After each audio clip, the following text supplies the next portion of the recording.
Hello, everyone, and peace of Christ to all of you. Please invite your friends and let us have a good discussion today about what people think or they call him a prophet. His name is Muhammad, which is not even really his name. You know, when you say Prophet Muhammad, Prophet Muhammad, Prophet Muhammad, okay, can you show me a prophecy of a Prophet Muhammad so we can call him a prophet? So this is a very simple episode. My Skype is open, and we invite Muslims to call us. Actually, we have the guy who last time he called me. Uh, you know, he texted me. I don't know if you want to call. Let us see. What is the prophecy of Prophet Muhammad? I mean, Prophet Muhammad, but he have no prophecy. Like, look like I'm a prophet too, because I have no prophecy. Let us see. We will take the first one in the list. If you are a Muslim, feel free to call me. It doesn't matter how big you are, by the way. The bigger is better. Oh, this guy, look, his internet is not working, maybe.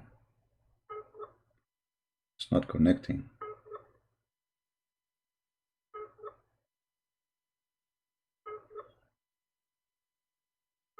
Yes, like trying to log in, but it looks like his internet is not doing good.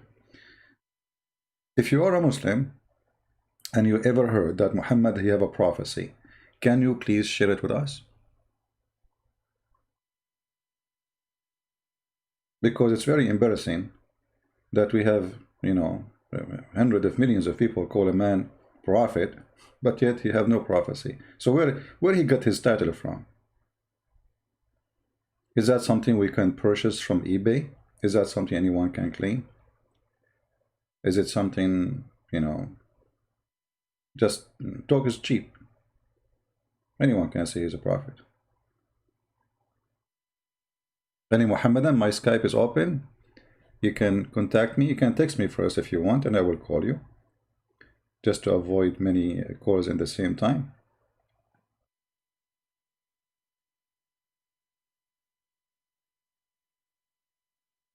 Okay, let's see here. We have Muhammad.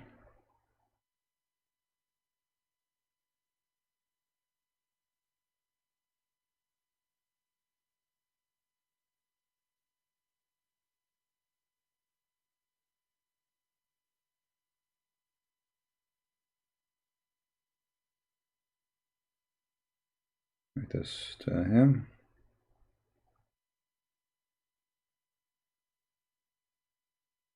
All right, let's see if we can get a Muslim to call us.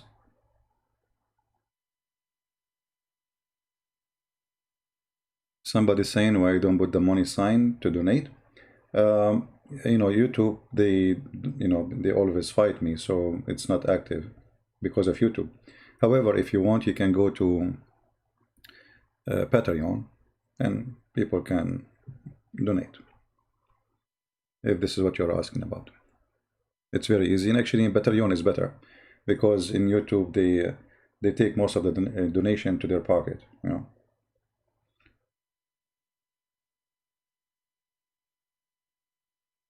Any Muslim would like to call us? I mean, look how simple the question is and how simple the challenge. I mean, they have tons of videos, Prophet Muhammad, Prophet Muhammad. When you see those videos, sayings in the Quran, blah, blah, blah, all of this is a fraud. Not a single one of them is true.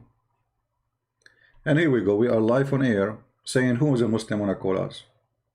You will not find the Muslims there to do that, by the way. They were not there. I remember, once I called the Dean Show. You can find actually the in YouTube. Call us if you have a question. So I said, okay, let me call them. I called them. They did not even let me go through, because there is no live call. It's a lie. You see this guy? His name is Yusuf State. He have a cell phone in his hand. We have a call. Okay, it's a call in the cell phone. I mean, this is a TV program, and you are calling supposedly someone else. What do you mean the call in the cell phone? And then he put the phone next to his ear. Hello? Assalamu alaikum. You have a question. Okay. You are Christian. Okay, okay, but no, we hear no voice. We hear nobody talking. So they fabricate questions, and those questions are made previously before the program.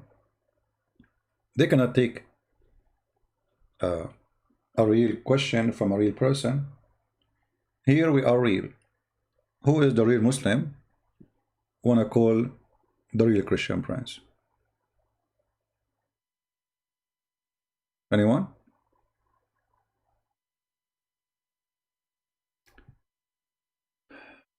Muhammad, he predicted, will fight against the Roman.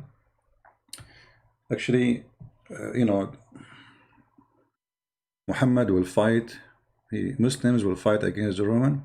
Muhammad, he predicted that the Arab of Mecca, they are the one who will open Constantinople, but the one who did that is the Turkish.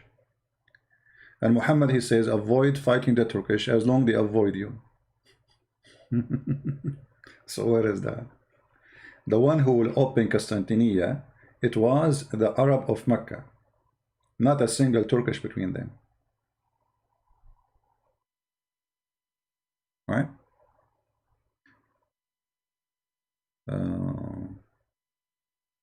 Any Muslim? Just bring anything you want. I mean, if you're a Muslim, just, you know, call me and show me the prophecy. And don't worry, I mean, we are laughing at it anyway. Because, not because we want to laugh, but because it's a fraud. It's a lie. Actually, the same ones they call them prophecy is the same one prove to us that Muhammad is a fraud. Try me. Who is a Muslim want to give me? You see, I'm giving you a freedom to choose whatever you wish. Anything. Any prophecy. Name one.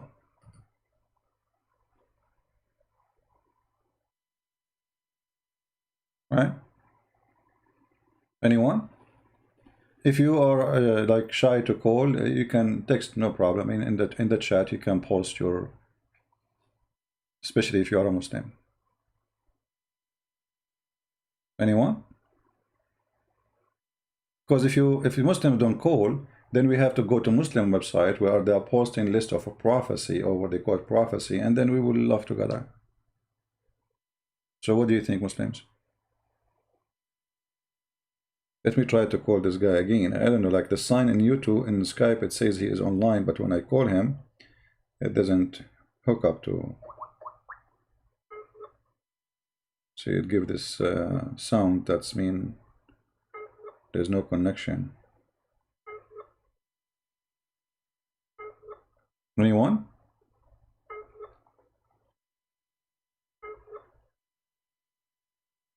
There's no way there's no Muslims are listening. You know, we just started, we have almost 700 people watching, and there's no Muslims here?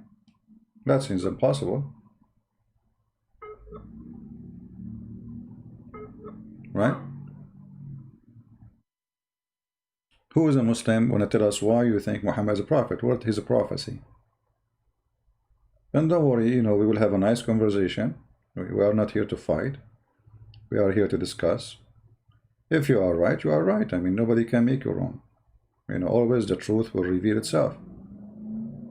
No matter what people try, you know, if somebody trying to bully someone, like they say bully, you know, a bully will not hide the truth. You can do bully. Like Mimi, when he was in the stage with David Wood, he tried to bully David Wood in order to cover the truth. But later everybody is laughing at him, you know. You cannot cover the truth by bullying, you know, by using the strategy of bully. You want to be bully, no problem. Anyone? Okay, look like there's no Muslims would like to share with us any of the prophecy of the self-proclaimed prophet. Let us go to Muslim website and see some prophecies. All right. I just search in Google. I mean, I don't know, like there's many websites, but the first one that came in my way, I found this one. The prophecies of a prophet Muhammad, proof of a prophethood series. Okay. Let us see the prophecies, as non-Muslims are not willing to call us. Let us see. The prophecy of the messenger. the prophecies of the messenger. Let me make the text more clear for you guys so you can read it better. Okay. Say between two brackets, Muhammad, I do not tell you that I have the disperstress, the treasure containing the provision of Allah, nor that I know the unseen, nor do I tell you that I am an angel. I only follow what Allah revealed to me. That's a wonderful thing. Muhammad, he just confirmed he have nothing to do with the future. He cannot tell you the unseen. He do not know what the treasure Allah he have, and he just tell you what Allah told him. So how come in the Quran it says that Jesus, he tell you the unseen? You know, remember the Muslims, they say that Muhammad is the greatest prophet. So how he is not the greatest prophet, but he is not given to tell you the unseen? Jesus can tell you what you hide in your houses. Jesus can tell you what you are thinking about. And we're talking about Quran, we're not talking about the Bible now. Jesus can resurrect people from death. Jesus can give eyes to the blind. So when Muhammad he makes such a confession, is showing that he is this evil, because they were asking him questions and he have no idea what to say. So look at this madness. The article is supposedly to prove to us that Muhammad is a special. You see, the prophecies of Prophet Muhammad, and then less than a minute after, it says that the Prophet Muhammad, he don't know anything. I only follow what is revealed to me. And then what the Muslims they do, they don't show us a Quran, because what is revealed to Muhammad is Quran.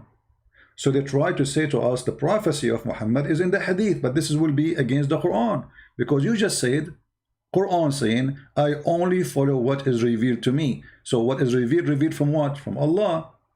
How Allah spoke to Muhammad? By Quran, unless you Muslims agree that Quran and Hadith is the same. And that will change the game so we can play more. Do we have any Muslim have a comment about what we just said? It's like, you know, Muhammad here is signing disclaimer, says, you know, don't ask me questions. I am an ignorant person. I have no idea what I'm talking about. I know nothing. This is what this verse is about. And the funny, this verse is mentioned in the chapter of the animals, Al-An'am. Isn't it that funny? Al-An'am, the animals. This is what animals they can say to us. I know nothing. I eat only grass. Don't ask me. I know nothing about God. This is what the verse is saying. I know nothing about his treasure. I know nothing about him. I know only what he tell me. Okay, what is the proof now that he tell you anything if you know nothing? And then you ask the Muslims, Muhammad received revelation from who? They say from Allah. Did he see Allah? No. Did he speak to Allah? No. So he received revelation from who? There's a guy, he appeared to him in the cave, he squeezed him 3 times. Okay.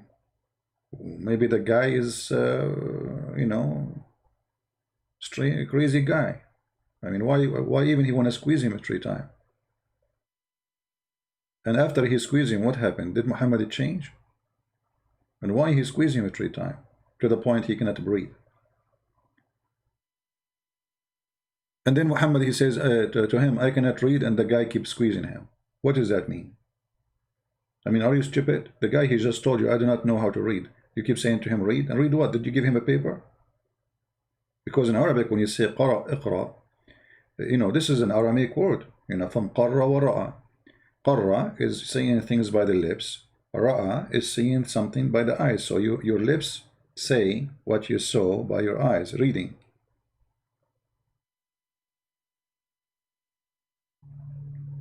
I remember once Muslims, they made videos, like they gathered like a bunch of them to refute me supposedly. And they said the word qara'a does not mean read. I said, okay, let us go with this theory. You see, the problem that, you know, they don't, I don't know, I mean, they're very shallow. Let's see how they try to solve this problem. that he is saying to him, read, and Muhammad saying to the supposed Jibreel, I cannot read. So they come to a solution. You know that the Muslim, they come with solution not because they are convinced with it, but it is just to refute. You know, we need to refute this guy. So we need to say anything. Anything. Here we see the story of Muhammad going supposedly to the cave, and then a guy, he came to him, and supposedly this is an angel. You see, the angel is not coming with wings or anything. You know, it's you know, even Muhammad, he did not describe that in this here. He told him that as a person, he came and he squeezed me. So here it says, the angel came to him and asked him to read. Okay, read. Even your Muslim translation says read. So the Muslims, to save themselves from the embarrassment of the story, the stupidity of it, they say, oh, he did not say read, he said recite. That's wonderful. If you say that he said recite, and then Muhammad, he says, I cannot recite, that is the most stupid statement ever. Because he just told you recite, and you recited. Because recite is repeating what you heard before. You know what I mean? It's like saying eat, and I eat, and then I say to you, I cannot eat. Do you see the embarrassment? Let us see. Do we have a, guys? If you're not a Muslim, don't please call me. Or we need Muslims only for now.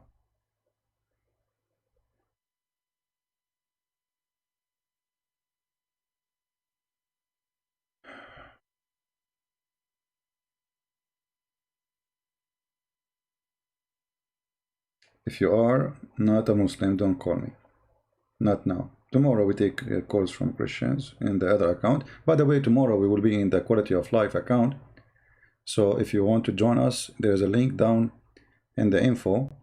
It says live on Quality of Life Sunday, and there is a link you can click and you can subscribe, so you will be notified when we go live on air. And there the topics always have nothing to do with Muhammad and his stories. So, you know, a Christian prince, he recited, recite, that's mean Muhammad is a fraud. Because when you say to a person recite, that's mean he already knew what he will repeat. Recite is you saying something from your memory. And it's very silly, actually. Let us say, okay, I will give you a solution. Maybe he says, repeat after me. Okay, how you say to him, I cannot repeat? You just did. He just said to you one word, اقرأ. If it's mean recite, you say to him, I cannot recite, you just did. So the story from the beginning is very silly, very stupid. It's not even good for a 6-year-old kid. It's not convincing. And you know, these I mean, like, there's kids are amazing. And I remember once I was talking to a little girl. So, you know, I was speaking to her in her age. She's like 5 years old. I said, do you see this broom? This is the one they fly with it. She said, you think I'm stupid? This is only in the cartoon.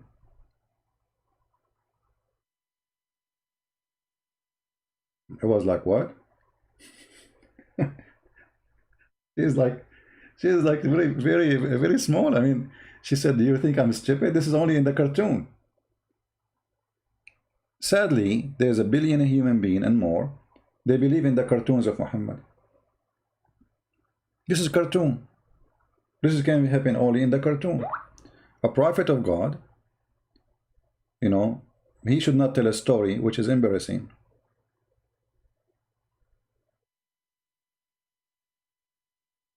This guy keep texting me, calling me. Are you a Muslim? His name is not. So we keep saying, don't call me if you are not a Muslim, and we keep receiving text and messages.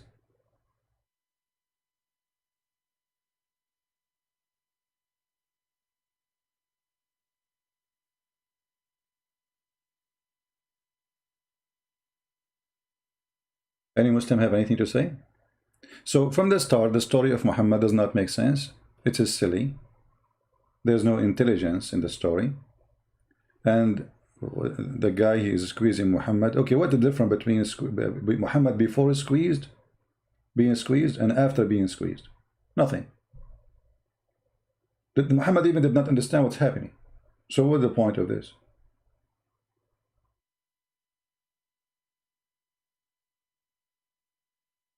And what make it more funny, the angel, when he said to him, read, this is the word of Allah. It's not the angel is just delivery person, supposedly. So how Allah, he said to Muhammad, read, and Muhammad, he is not able to read? If you don't understand what I'm saying, Jesus says to the blind man, see, he saw. So it said to the guy who cannot walk, walk, he walk. Right? Okay. Allah said to Muhammad, read, Muhammad still cannot read. Isn't it the Muslim, they say if Allah wants something to happen, he say be is going to be? Here we go, he said to Muhammad, read. Muhammad still cannot read.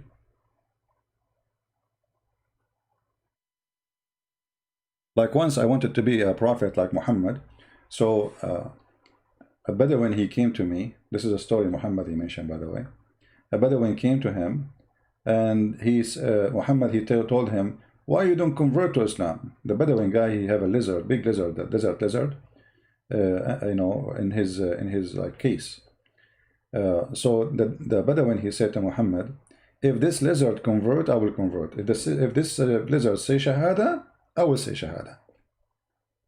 And then the lizard came back to life, brother.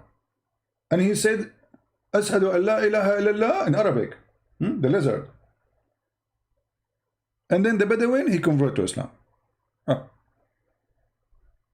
Who in the world want to believe in such a stupid story? And why this story is not in the Quran? You know, how come in the Quran we have all kinds of stories, including the most silly ones, like the Sulaiman and the ant. Sulaiman, he heard the ant. Which one is more important? Muhammad making the lizard convert to Islam, saying Shahada, or the ant saying to the ants? How come this is not in the Quran? Obviously, those things are created long after Muhammad. Those stories. Otherwise, this will be like a major thing in the Quran. Actually, the Quran confirmed that Muhammad have no miracles. You know, the Quran confirmed with no doubt that Muhammad have zero miracle. Allah refrained from sending miracle.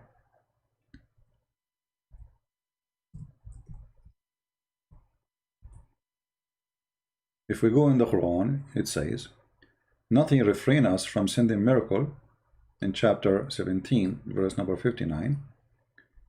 As you see, Allah, he confirmed, supposedly, Aka Muhammad, because they keep asking him, where is the miracles? Where is you have miracles? All prophets have miracles. Where is yours? So he said, and we refrain from sending signs only because the men of former generations treated them as false, which is stupid to say, because the Jews believe in all prophets of the Jews, and the Christian believe in both the Jewish prophets and the Messiah and the disciples of the Messiah, because they did miracle too. So it's a false, stupid excuse for those generations. They believe in the miracles, and Muhammad is showing a clear sign that he have no miracles, for he is a fraud. Do we have any Muslim who tell us a prophecy of the Prophet? Until now, we are, waiting. Anyone? Guys, invite your friends. We have only less than 900 yet. That means you are not inviting your friends. At the end of the program, we will give you a flying carpet which can carry the kingdom of Sulaiman. The whole kingdom of Sulaiman in a flying carpet? Don't you think this is too much exaggeration, Muhammad? All 600,000 chairs. And then all his animals. And all his war equipment. And all the food, the kitchens, the cooks. The whole kingdom is flying. This is like this is not even in the cartoon of Alibaba. By the way, to be honest with you, my grandfather, he used to have a flying carpet like this. My father, he got, because when my grandfather he died, they divide the flying carpet between his kids, and he have like 200 kids. So my father, he got a small portion of it. I used to take it when my dad is asleep, and I fly, like I go to Japan, in the morning, and then I go to Starbucks in Honolulu. No passport, it's a true story. I mean, who need witnesses? Brother, do you take a camera selfie? Brother? Prophet Muhammad, do you have a selfie at that time? I am the same. Hello? How come you believe in his stories? Hmm? Where is any evidence about this guy to be a prophet? Who wanna help us?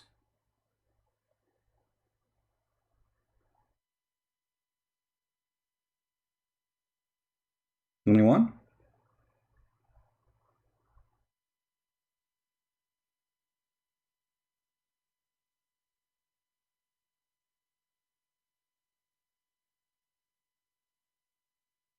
Any Muhammadan? Is allowed for Muhammadan to reject fatwa? Well, Muhammadan, they can reject anything. Anything is embarrassing, they reject it.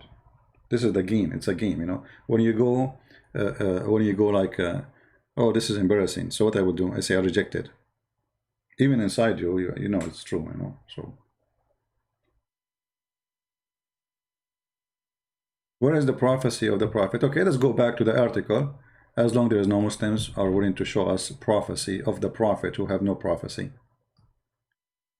Okay. The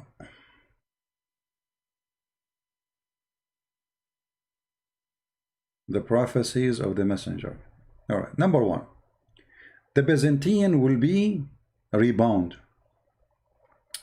You know, I mean, this prophecy is so stupid to the point. Muhammad, he said that after the Roman, they became victorious. You know that? Let us go to the hadith.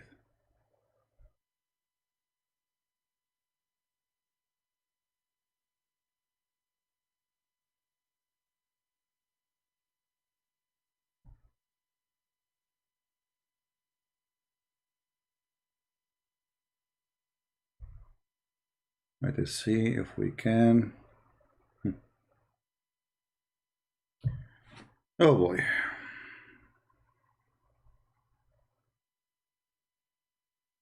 Look at this prophecy, guys.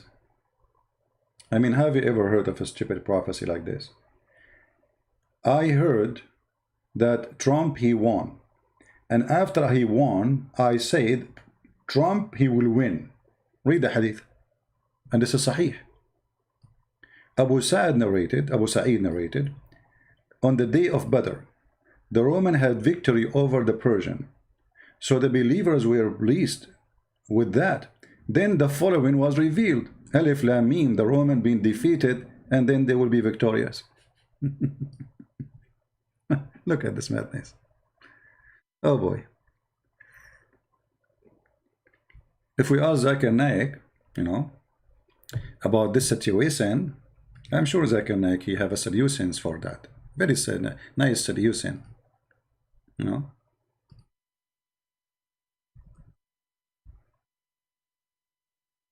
I don't know, I lost the phone number of Zakir Naik. Do we have any Muslim? Hey guys, anyone wanna text me or call me, you have to be a Muslim to call. Why people don't listen? Why people don't listen? Muslims only.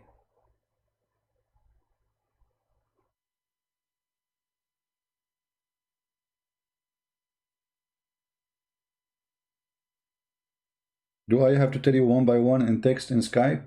Only Muslims can call? So, if we call Zakir Naik and we ask him about the prophecy of Prophet Muhammad, for sure, Zakir Naik, he is all knowledgeable, you know. I'm calling his cell phone.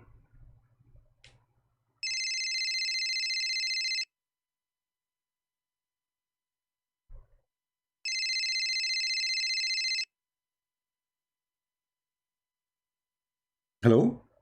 Christian Prince, I told you, don't call me. How you know it's me, man? You can see my phone number. First of all, even if you blank your phone number, I can see it. I can feel it. Trust me, I can feel it.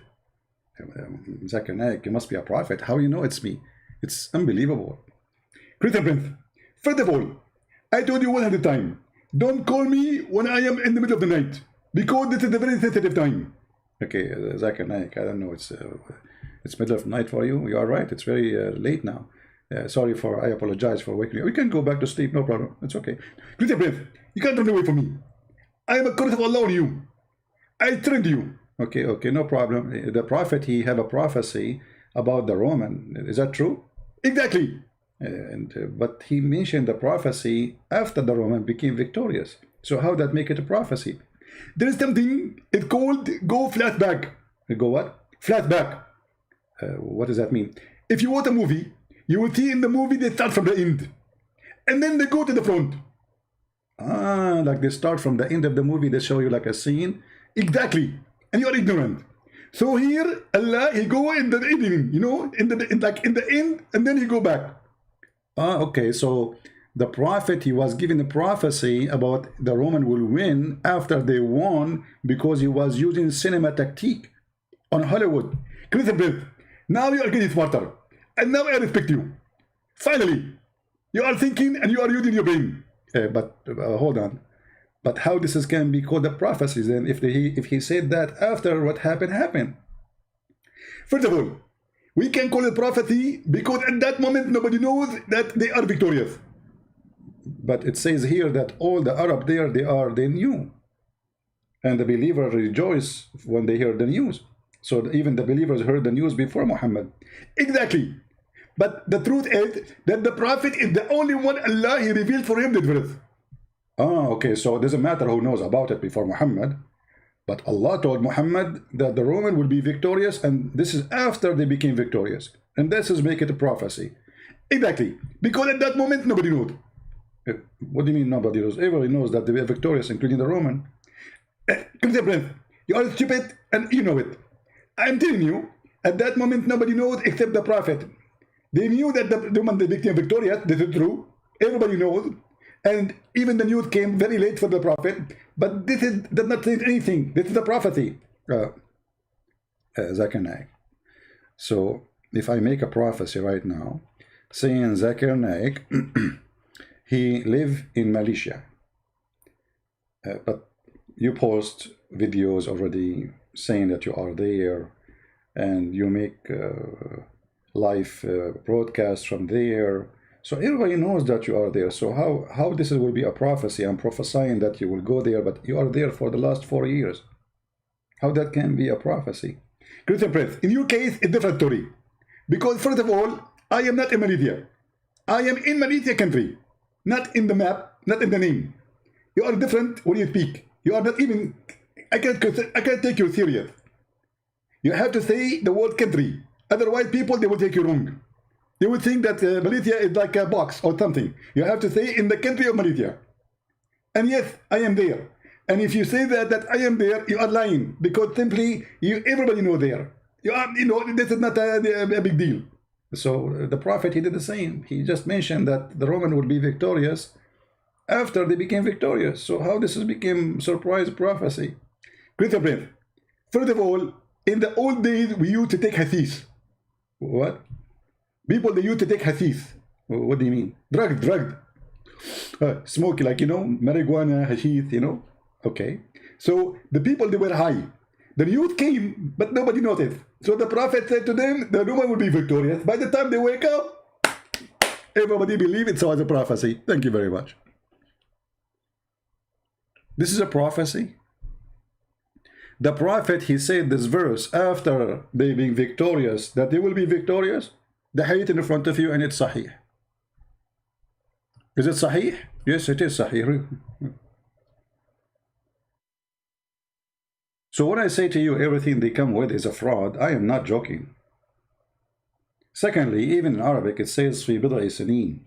The Roman will be victorious in fi bid'i sinin. So let us say that, because some, like they say, the time when he said that, and the word bid'a, it's going to happen between 3 to 9.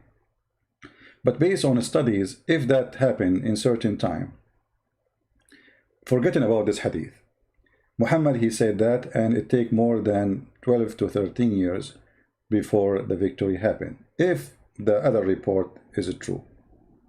But as you see, the hadith is authentic, so we cannot even, argue about it.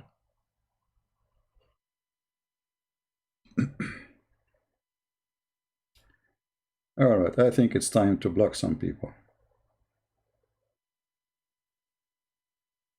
We say to them only Muslims and they keep calling. Let me block you.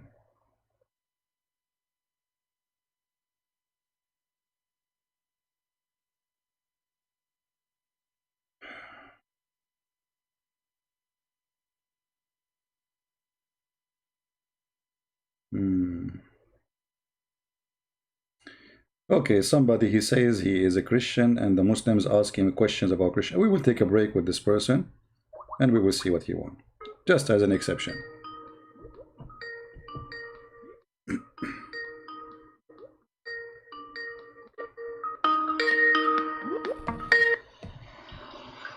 Hello?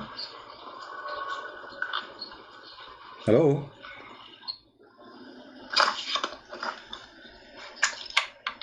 Are you there? Are you there? Hello? Yes. You are live on air. I'm sorry if I bother you. No, no problem. You see, but we are taking calls from Muslims only, but I will take as an exception because you sound like you are desperate for some answer. No. I didn't notice if you said only Muslim tonight, but you said a Christian can call tomorrow, so I call. Can I call you tomorrow if I can? No. I will call you tomorrow. No problem. No, but tomorrow we will be in the other channel and there we don't speak about Islam. Go ahead. What do you want to say to me? So you are a Christian? I'm a Christian. So what do you think about Muhammad? Is he a false prophet? Of course. Okay. So what the questions the Muslims ask you? Give me the most important because we don't want to waste time, please. Actually, the things that Muslims blame about Christianity in my country, it's not about a Muslim, it's about the Christian. So I guess it's match. It is match if we talk about it tomorrow, because your channel tomorrow. My friend, we don't talk about Islam. Here we can talk about it. So give me what they say to you. About Christianity. Okay, tell me what they say to you. Okay.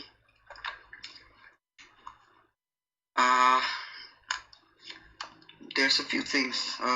Wait, give me time. All right.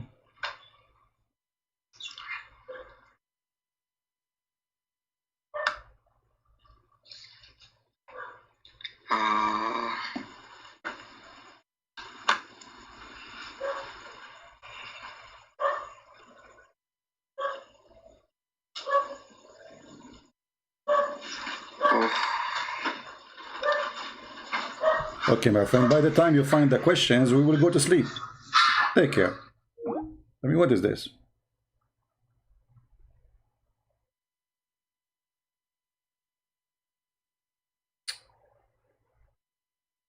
What is this?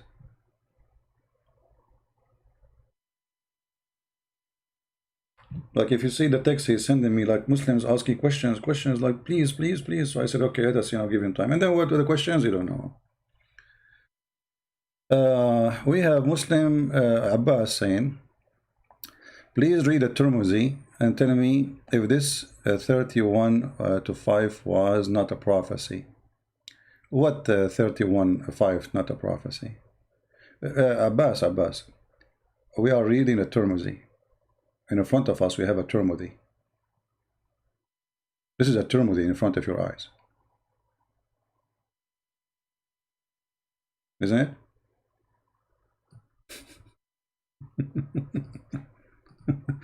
In front of you is a Tirmidhi.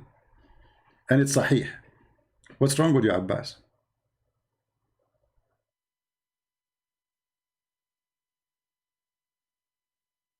Secondly, if I say those Roman and the Persian, they have a 300 years war. They lose, they win, they lose, they win, they attack each other, they lose, they win, they lose, they win, etc. So if I say they lose now, they will win later, well, this is not a prophecy, this is stupid actually. Because they lose many times and they win many times.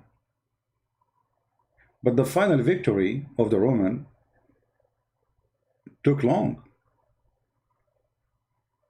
Right?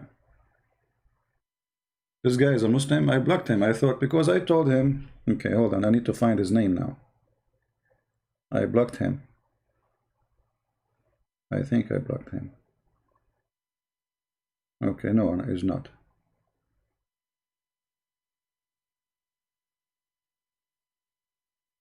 Oh, okay. Saying the following verse was not revealed. Oh, okay. Okay, let us see. Let us call him. And he says, I'm lying.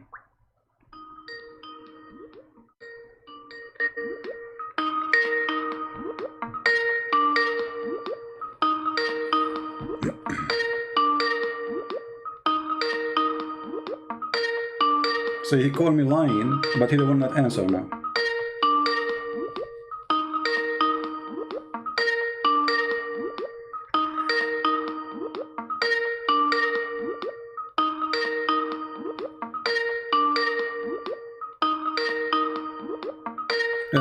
He will not answer. So they call me liar, but they don't want to confront me. You see? They call me liar. They say, it doesn't say, and then the verse was revealed. It's in front of you. Read it. Then the following was revealed. I mean, imagine he is texting me and Abbas in the chat too. Potatoes. They are saying, it doesn't say that then the following verse was, it says in front of you. This is your Islamic translation. And as long as you are saying to me, read the Tirmidhi, well, this is the Tirmidhi. Isn't it? This is a Tirmidhi and this is Sahih. Do you see it? So this is how the prophecy became fulfilled. It's a stupid statement.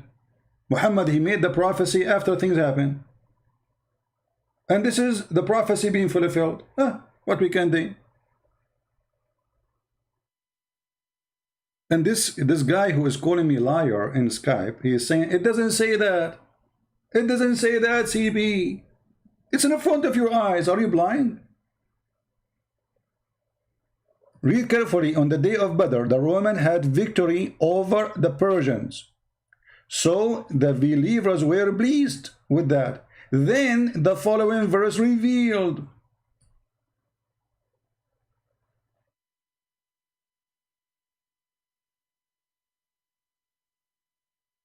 And the funny, they say to me, read the Tirmidhi. This is the Tirmidhi.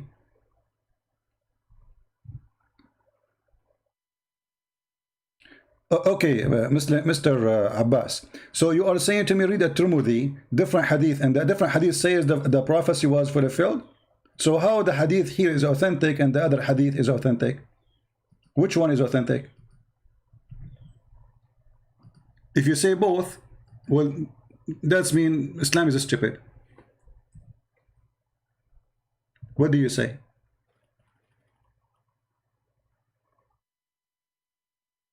Hmm?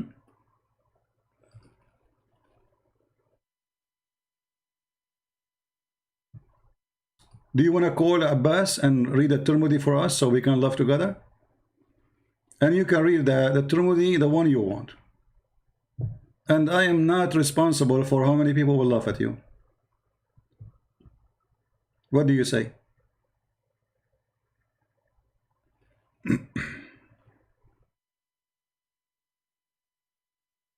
Anyone?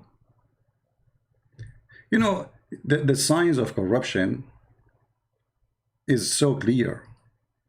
As long as you accept the book of At-Tirmidhi, and we are reading for you from the book of Tirmidhi, and it says here Sahih. But this is a problem for you. So what do you do now? You want to jump like a monkey. Oh, read the other one. So what the other one will do? What exactly the other one will do? You Muslims have hadith up to the request. It's like a menu. Either your prophet said that or he did not. If he said that, this is stupid. If this is what happened, this is stupid. And yes, it says this is what happened. So what we can do now?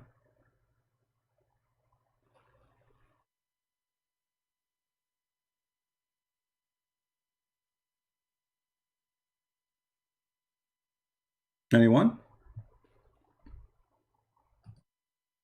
So as you see, their prophecy Abbas, can you post for us the hadith, the one you want us to read? Post it as it is. I will put it in the screen.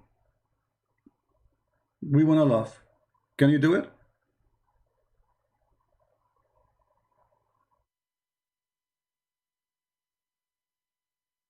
Abbas only count hadith which is not against Quran. Well, no problem. Abbas is a fraud because the muta is against the Quran. That's mean Abbas, you know, you remember I asked him if your wife, somebody asked her to do breastfeeding for adult. He said, well, as the Prophet says so. Right? He don't mind. He's a fraud. Muta is in the Quran. Where is the forbidding of the muta? Is in the hadith. You just said if the hadith is against the Quran, we don't take the hadith, we take the Quran. So you practice muta?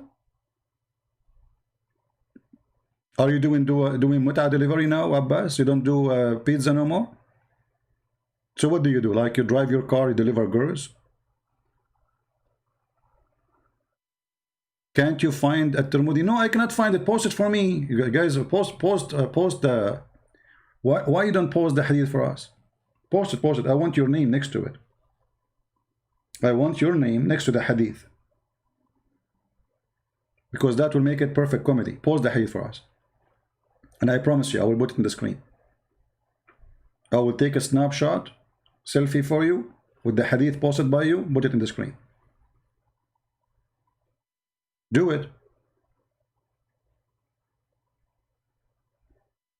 Just do it for the sake of mut'ah, man.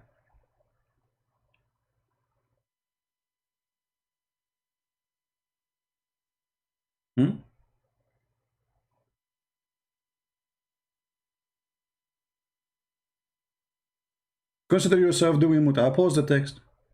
What you will lose. So you look at this. They challenge me to put something in the screen, and they themselves, they will not post it. Are you searching for it? You can call a friend. And don't worry, Mimi Hijab is not here, so he will not edit the video. Unless later he watch it, he will edit it. And he will say you will be refuted, like what happened to Yasser Qadi. So as you see, what they claim it's a prophecy is stupid. What is the prophecy of the... Let me show you a prophecy of Muhammad. Serious prophecy. Hold on.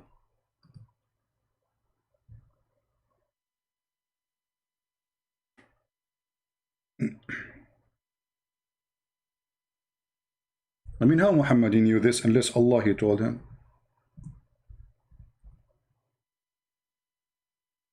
Look at this.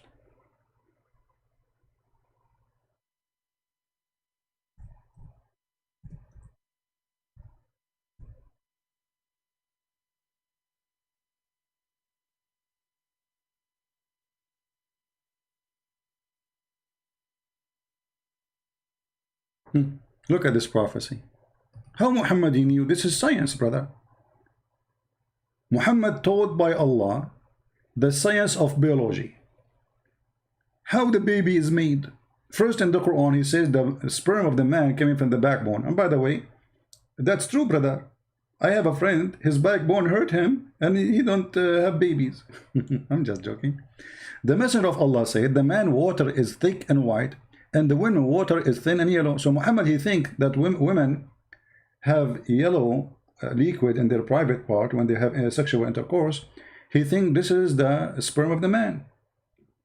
And whichever of them comes first, that child will resemble it. Why Muslims don't make a article about this amazing prophecy? And now, by the way, like thanks to the Prophet, you know, I can get married because I was afraid if I get married, and then what if my son look like me? That's disgusting. But now I know the trick. I will make my wife have orgasm first, and then the baby will look like her. Hello.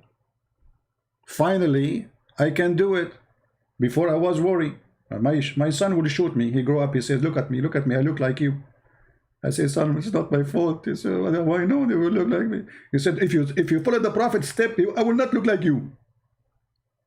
So now, if you are an ugly person, you are not good looking, maybe your wife, she is good looking, or vice versa, you know what to do, my brother. Brother, this is the biology of the Prophet. prophet he knew this? Hmm?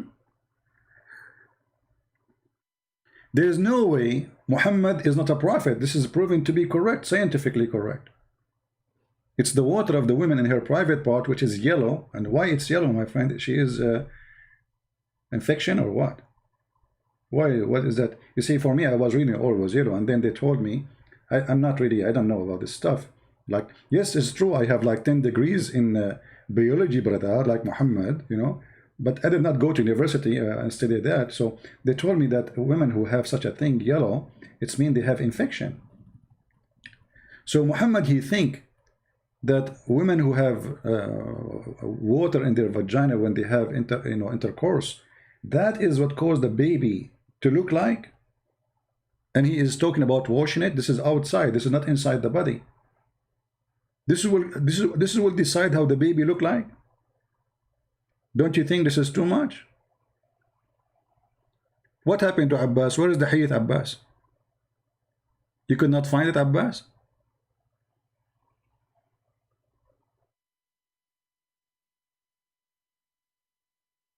So obviously Muhammad is a true prophet, you know. Otherwise, there's no way he will know. This guy didn't know how to write, how to read. How he will know this? It's impossible, brother. And then the Quran come and says women have a sperm coming from their ribs. And by the way, it's true. Once I was in the beach, I was naive at that time because I was studying the Prophet teaching. I saw a woman, she have something like in her chest. I thought this is lotion, you know, she put like, you know, for sun blocking lotion maybe. I was naive, you know. And later I learned from the Prophet, from the Quran, that women have a sperm and come from the upper side of their chest. Look at this filthy woman. She have a sperm, she have like, you know, those are not the breast, by the way. Those are breast testicles, according to Muhammad. Women don't have breasts. Those are testicles. That they are big, by the way. Alhamdulillah. If we go to the Quran, just to show you how Muhammad is a prophet, it's clear. It's clear like the sunlight, you know.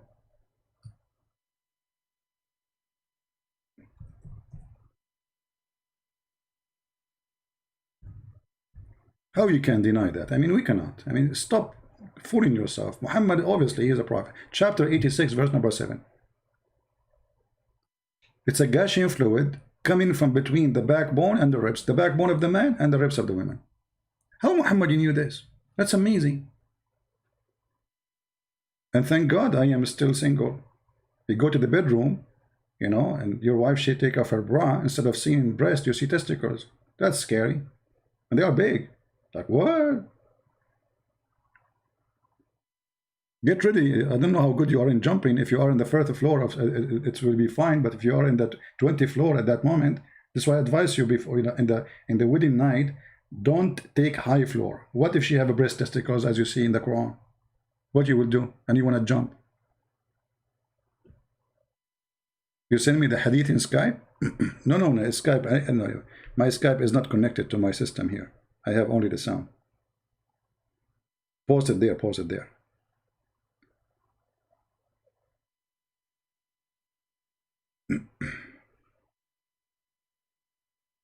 No, you have to post it there. Okay.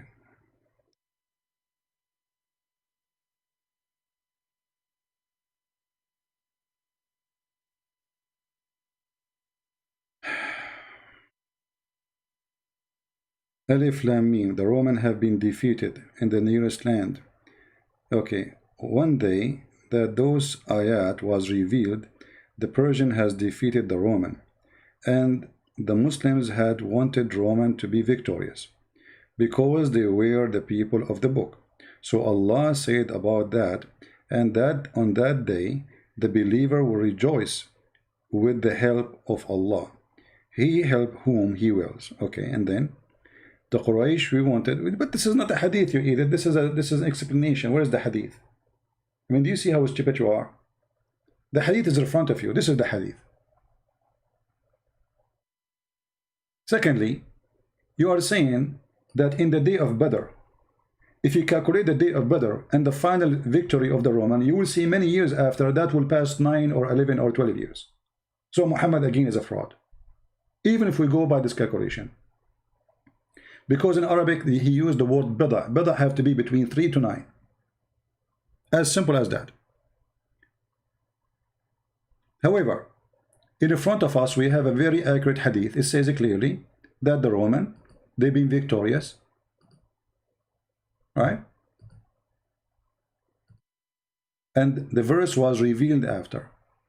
You like it, you don't like it, it's your business. And this is sahih. Deal with it. And the one you gave me is stupid. Secondly, here, you know, by the way, there is something wrong. Yeah, sure, I will take your call. Hold on. Abbas, you are not calling anyway. Here we go, we'll call you.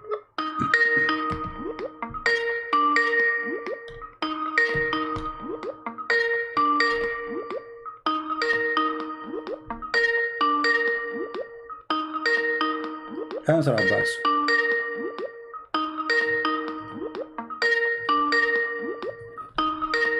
Abbas, answer.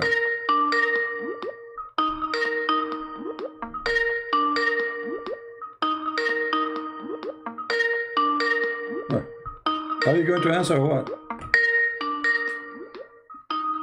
Okay, hold on, let me mute.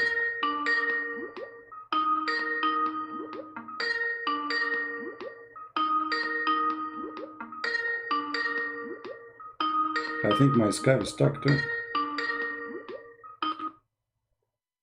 Yeah, I think my Skype is stuck. Hold on. Let's try again. Abbas, answer the call.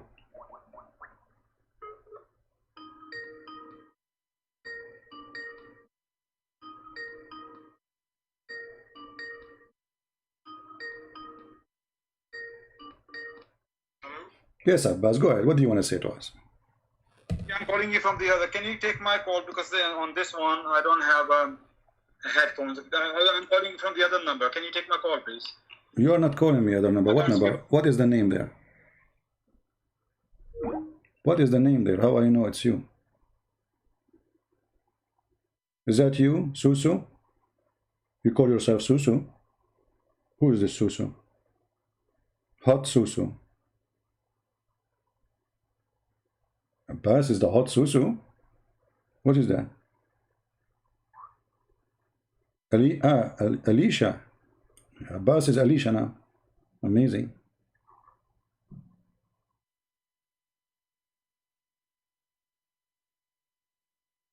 Okay, Abbas. Can you hear me? Yeah. Go ahead. Hello, CP, can you hear me? Yes, I hear you, Alicia. Go ahead. Yeah. Right. Yeah. Okay. So, why you didn't read the hadith I gave you, man? Because that was exposed. Go ahead, read it. No, you see, I'm looking for it here in the screen to find it, so we can put it in the screen, so we can laugh together. You know. No, that's okay. People can hear it. Just read. Okay, go read it. Okay, go read it. Read it. Okay, go read it. Go ahead, read it. Here we go. You are with me. It's a very long hadith, and I'm pretty sure you know about this hadith, but you... My friend, the hadith you gave me, first of all, is not even a hadith. Secondly, we have a Tirmidhi. We have a Tirmidhi, the same book, authentic, saying that the verse revealed after they've been victorious. How you can refute the first one? And I gave you the hadith, which is in detail. Okay. So which one you're going to take? My for friend, your own advantage, you're going to take something is the one you gave me is sahih? Of course it's sahih. Okay, is the one I gave you, okay, is the one I gave you is sahih? The one you read is sahih, yeah, but this one in detail. So, okay, hold on. So, read with me carefully. There's no difference. Obviously, this is what happened. No, read carefully. Here we go. Okay, you see, because there is, you see, the difference is that you are a fool and you think there's a difference. Here we go. This is the same writer. Sure, this is the same writer saying read carefully, that in the day of Badr, the Roman had victory over the Persian. Yeah. Does it say that? Yeah. Does it say that? Okay. Abbas, does it say in the day of Badr, the Roman had I can't see victory? your screen. I can't see your screen. Doesn't matter. We show you the hadith already. Come on. One second. So I'm not on YouTube right now. Okay. Okay. One minute. Because I'm using this is my iPad. I'm calling you from No the problem. phone I'm using All right. for looking up for the hadith. All right. So that's why. One second. Just one second. Wonderful. No problem. I think I'm gonna mute. Okay, screen. Just one second. Can you hear me? Yeah. But, So now? how I'm gonna mute YouTube right now. Okay. Yeah. That's Okay. right. I read the hadith what you just gave. So when this happened, Yeah, so- my friend Abbas, let us speak as a whole. Stop asking me questions. When this happened, no. When the verse was No revealed, questions. here is so clear. When this verse was revealed, please read for me. Finish your whatever you want to say, then I'm going to speak, and don't interrupt me. No, we are having a conversation. When this No, we are verse, not. when We're not that having- you when just- that you verse just- was revealed, read for me, please. But according to this hadith, Yes. oh, I see. You already made your point. So now, can I make my point? Okay, hold on. You see, Why are you so afraid, man? who is talking about making my point and making your point? Does the hadith says that the verse revealed after they have victory? Yes or no? Make your point. Then I'll make my point. Don't ask me What questions. make my point? I repeat the question 1,000 times. Yes or no? Yeah. Okay, when you finish, then I'll tell you everything. Yes or no? Why are you afraid, man? Okay, yes or no? Because there's nothing to debate about. Does it say in the day of Badr the Roman were victorious? Okay, now I'm going to explain what I'm trying to say here. I'm Okay, sure go you're on. not going to let me speak, isn't it? Oh, go, Abdul, go. Alhamdulillah. Alhamdulillah. Allah says in the Quran, وَقُلْ جَعَ الْحَقِّ وَزَحَقَّ الْبَاطِلِ إِنَّ الْبَاطِلَ كَانَ ظَهُوقًا. I like your Arabic. You remind me of my Armenian friend who speaks a little Arabic. Okay. Okay, alhamdulillah. But you understand what I said here, yeah? No, I don't understand what you are saying. People who don't know Arabic. No, I don't understand what you're saying. Because the verse you quote for me is about Muhammad being a fraud. Why are you so afraid of the Quran? Say the truth has arrived and falsehood perish. For vice nature Okay, hold on. is bound to perish. Alhamdulillah. The verse you just said, how the truth was revealed. Can you tell me? What do you mean? How the truth was? You mean how the revelation started? No. The verse you quote for me, the verse you just quote for me in Arabic, which you do not know how to read. So, Okay. how this verse was revealed? How? You mean Asbabul Nuzul you're talking about? You tell me how this verse was revealed. I don't know the Asbab Nuzul, but it's a fact. By killing people. So now if we have a debate and I have a gun, I shoot you, that will make me a person who have the truth in my side. This is what you are saying to me. Oh, okay. Educate me. When was it revealed? No, you're making the point. Let's see I am making a point. I am making a point. You're just giving me a gibberish. I am making a point. What verse we are reading from, just to be sure? What the number? Chapter 2 was 111, I believe. Okay, chapter 2, verse 111. Yeah. Are you running away from this Tirmidhi hadith? No, we are going to laugh at all of them. We are here. Just We are remind here. me, I'm going to come back to refute you. 111. You said 111, right? Can't. Chapter 2 was 111, I believe. That's All what right. it is. Okay. Read I it. believe, and I'm pretty sure, yes, that's what it is. The verse says here, they say that the one who will enter heaven, either Jew or Christians. Where is that? No, that's sorry. I think it's chapter 4. Verse Let us use this one. Listen. Let us use this one so we can laugh together. The Christians. Hold on. Just to show you how stupid your prophet is. You just quote for me a verse. You do not know the number. So by mistake, you quote for me a verse will destroy you and destroy your prophet. It says, they say that the one who will enter heaven, the Jews or the Christians, say, bring your proof if you are truthful. Is it the Quran says the Christian and Jews will go to heaven? Some of them, not all. No, it doesn't say some. Does it say all? It says all. Yes, it says all. Let us go to the verse. Yeah, you know, here we go. Yasser Kadri is trying to learn Arabic. Okay, let us see. Surah Al-Bayyinah is... Okay, hold on. The Jews, Read for me. They're going to be in a hellfire. Read for me. Does it say all or no? Sorry? Does it say all the Jews and all the Christians will go to heaven, and even the Sabian? Chapter, absolutely no. the same chapter, no. chapter 2, verse number 62. Even all Muslims not going to Chapter 2, okay, read, no problem, read. Chapter 2, the same chapter, chapter 2, verse number 62. Chapter 2, verse 62. Yeah. Are we changing the topic here right now? No, we are not. You know, we are not. You showed me nothing. Okay, what you are showing me, Abbas, what you are showing me, you are telling me that we Muslims are a bunch of idiots. We say something and we say the opposite second page. This is what you are saying to me. Thank you. No. Well, here we go. Okay, if you want, we can go back to that topic. Does it say in the hadith that this revealed after they've been victorious? Yes or no? No, and never. What do you mean no? Read it. Okay, here we go. Read it. Okay, read it. Read. Okay, read it. Read it. No, read it. Read it. No, read it. Read it. Read it. No, read it.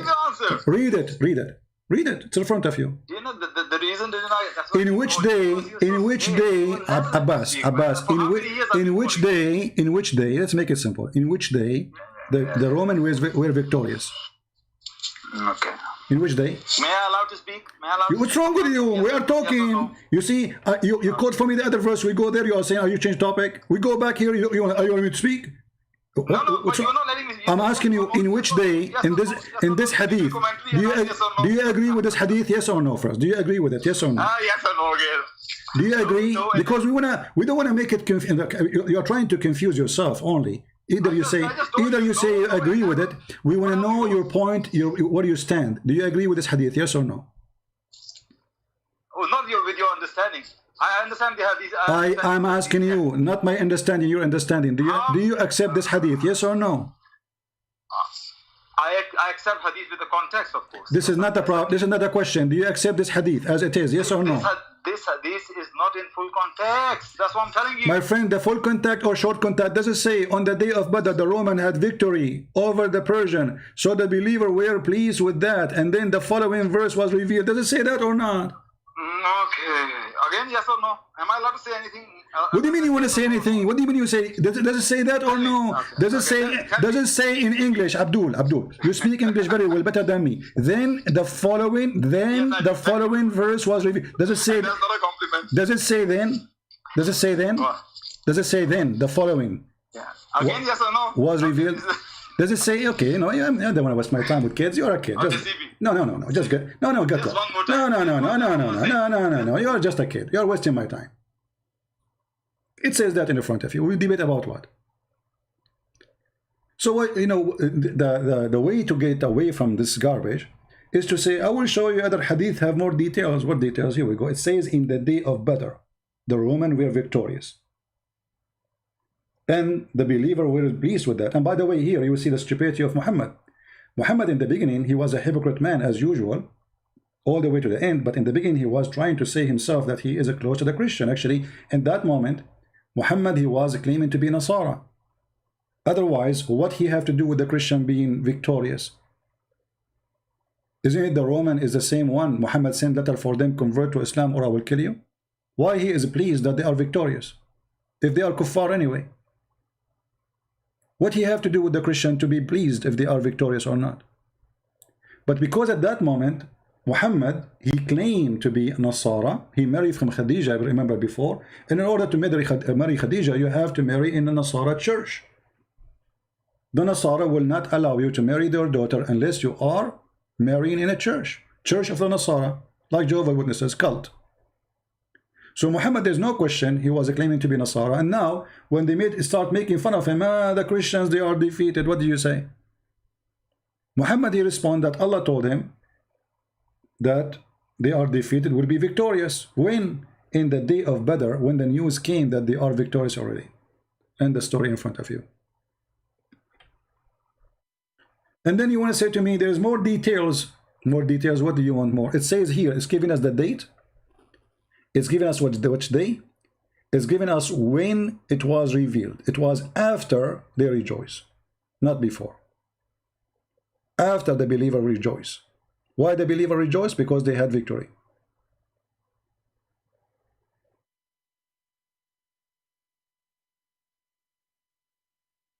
Same time, if I say the American, you know, they have victory or they lost. Let us say they went to Vietnam, they lost. and they will have victory. Well, they have victory. I mean, this is a great, powerful army. They lose, they win. You know, war is long, especially if you are fighting long war with the same nation.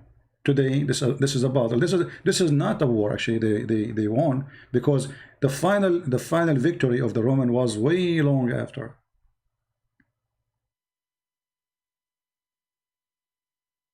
And it's very embarrassing. He says to me that the truth come and the false been defeated. Okay, we go to in front of you. And he said to me, it doesn't say that Christians, all of them, they will go to heaven. It says all the Christians. Read it. Those who believe in the Quran, those are the Muslims. And those who follow the Jewish scriptures, those are the Jews. All the Jews. All the Jews who follow the Jewish scriptures. All of them. And the Christians. By the way, he did not say the Christian, he said Nasara. He never said the, you see, the whole Quran never said the word Christian, in fact. For Muhammad is a stupid idiot. He thinks that the Nasara are the Christians. For around him, there is no really Christians, there is Nasara. And Nasara is a cult spread in the Arabian Peninsula by some Jewish people, who they are Nasara. Those Nasara, they run away, you know, the Christian, they reject them. The real Christian, they reject them. So they escape where there is no Christians have authority. And Arabia was not under the control of the Roman. So they moved to Arabia. And they spread their cult there. And Khadija was Nasara, and Waraq ibn Nawfal was Nasara. And even the Hadith confirmed that. And if you ask any Arab Christian, are you Nasara? He will say no. Not a single Arab Christian, including me, will accept to be called Nasara. In Arabic, we call themselves Masihiyin or Masihi. If I'm speaking about individual, I say Masihi, which means from the name of the Messiah.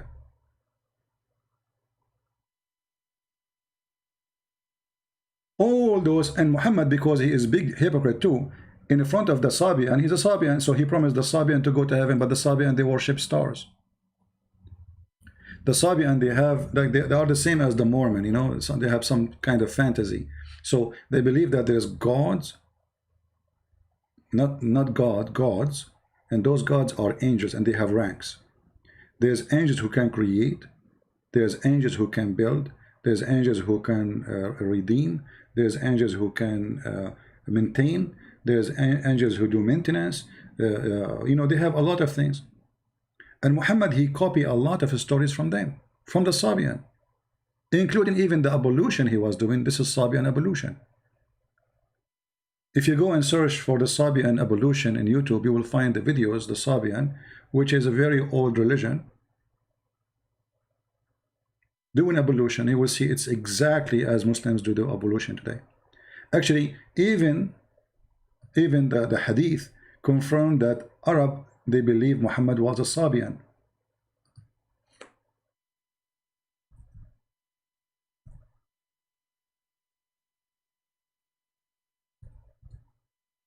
Let us see if we can find it. Hold on.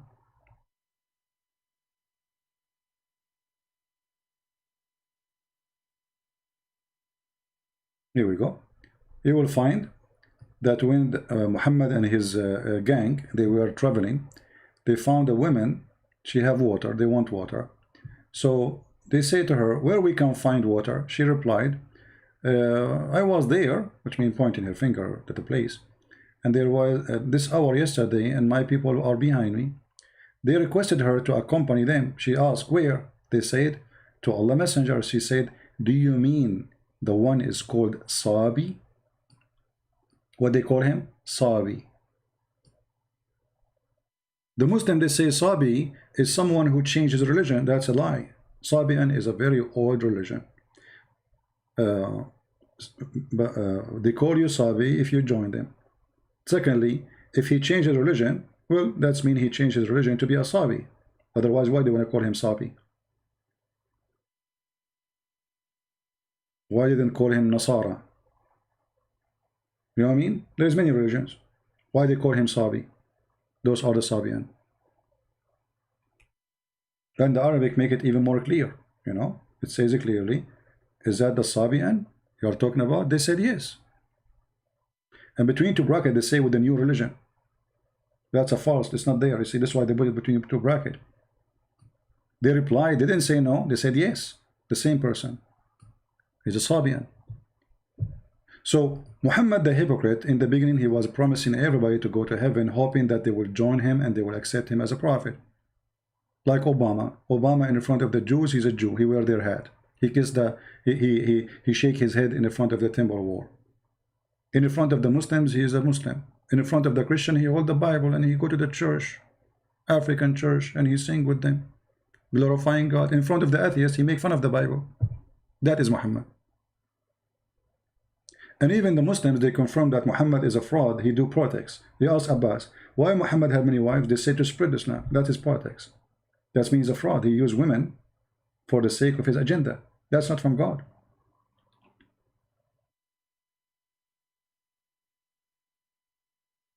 And the second you ask them, does it say that? He will not answer yes or no. I mean, why we need, you see this, when they try to explain a very simple answer, that means there is something wrong. Why you cannot say yes or no? Say yes, yeah, no. Very simple. Why you need to make a story and yes or no? They were not there. Is Sharia law is dangerous for non-Muslims? Sharia law is dangerous first for Muslims, before us. You know, this is why the Muslims, they don't want it. Do you know which country they practice Sharia law? I don't know any. I mean, there is some tribes in Pakistan, they are practicing that, where Abbas is coming from, and that's why he ran away from there. Some places in Afghanistan, maybe. Even Saudi Arabia, they are not practicing Sharia law no more. I saw a video of a guy going taking video in Mecca, and he is not a Muslim. Then the crown prince is changing everything. Women, they can drive. Women, they can travel. Women, they can have their passport. They allow people to sing. They have dancing parties. They invite singers from around the world. So even Saudi Arabia is trying to separate itself from the cult of Islam. Right? Not a single Muslim, all those potatoes, you see them in YouTube speaking about Islam, not even one of them would love to see Sharia law practiced. According to Sharia law, if you wear jeans, you will be punished and they will break your legs. Go and watch Al-Qaeda and ISIS videos. For wearing jeans, they will beat you. You cannot. A woman, she cannot sit in the chair because the word chair is a male. How a woman, she can sit in the chair? You cannot have a store for lingerie and the lingerie is in the display. You have to hide it inside. And then women, they do inside what they do inside. I mean, you have curtains, so now they can do more evil stuff. Like what happened to Nabhan al-Tammar. If you remember the story of Nabhan al-Tammar, when he came to Muhammad and he told him, I did with the women what a man, everything the man do with the women except intercourse. Muhammad, he said to him, don't worry, this is lamam. This is what? This is lamam. What is lamam? Lamam is a small sin. What is a small sin? Touching a woman, playing with her private part, having orgasm, kissing her, touching her anywhere. She is touching you too. This is called lamam. As long as you don't do intercourse, it's okay. And I change any Muslim to say I'm lying.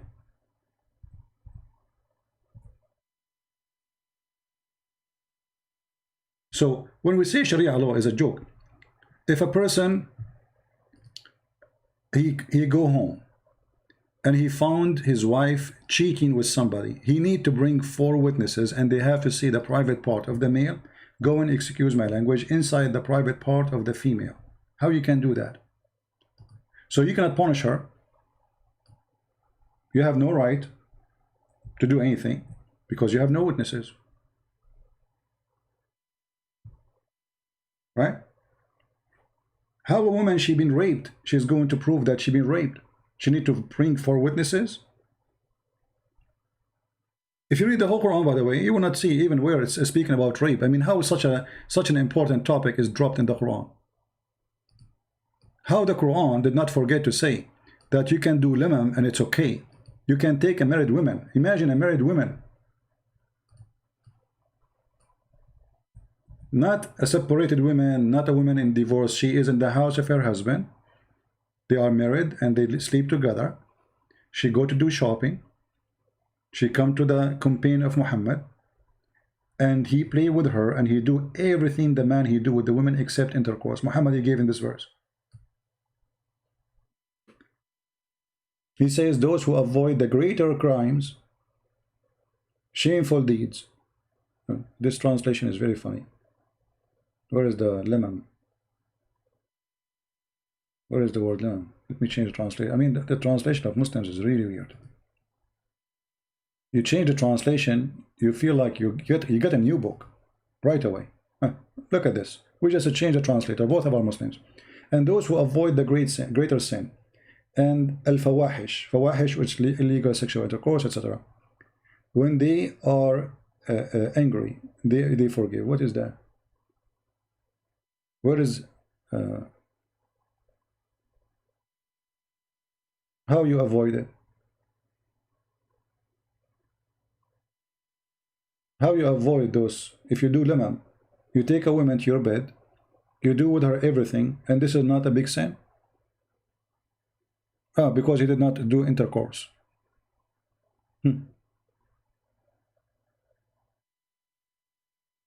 Right?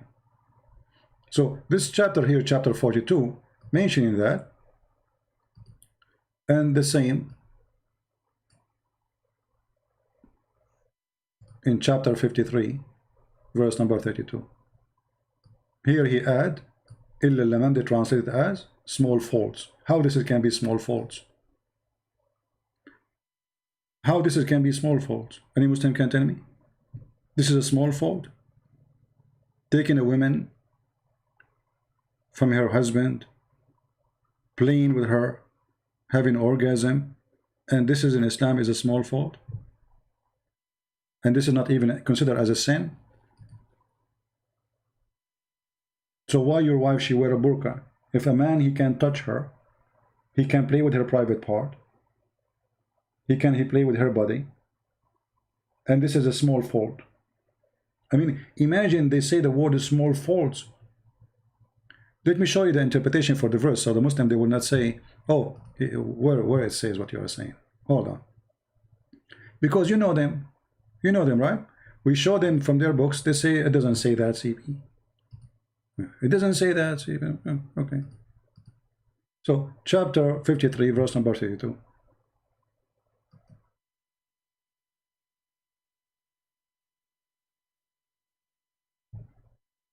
Give me a second.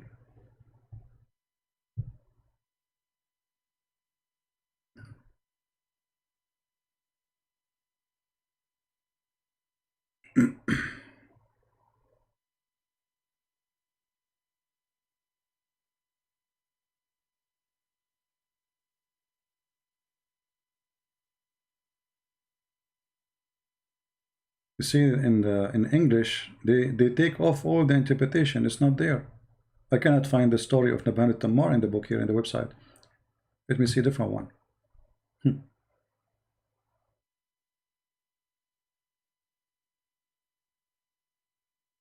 They took it off. The guy, he said clearly, I did with her everything the man he do, except intercourse. Now here we go, actually, but here they don't have the story, but let us see the interpretation of Ibn Kathir. Let us see what is al-lamam. Take a note, al-lamam. This says, al-lamam is the following.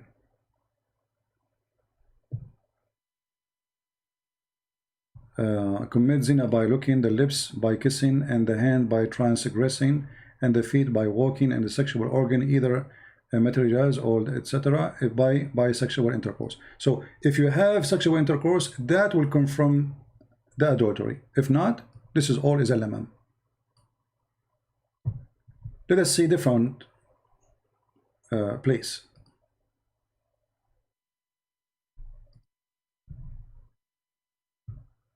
The story about Nabhan al-Tammar is gone.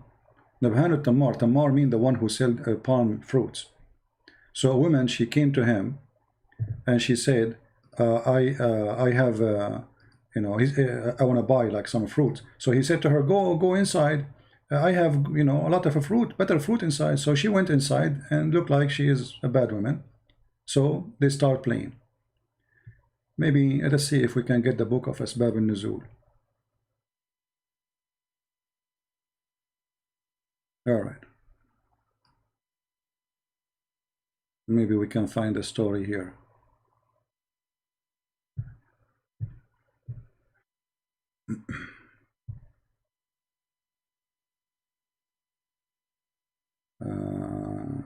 Look like the story is not in this one. Give me a second.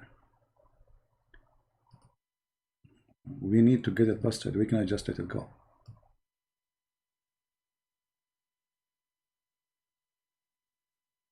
That's to show you how the English books does not present what is written in Arabic. It's totally different.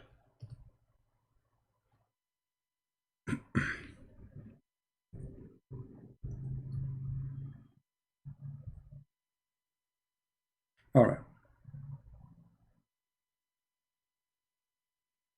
This is Tafsir al-Qurtubi. It says here, إن هذه الآية نزلت في رجل كان يسمى نبهان التمار. This verse came in a person, his name is Nabhan al-Tammar, and he used to have a store where he sell fruit of palm tree.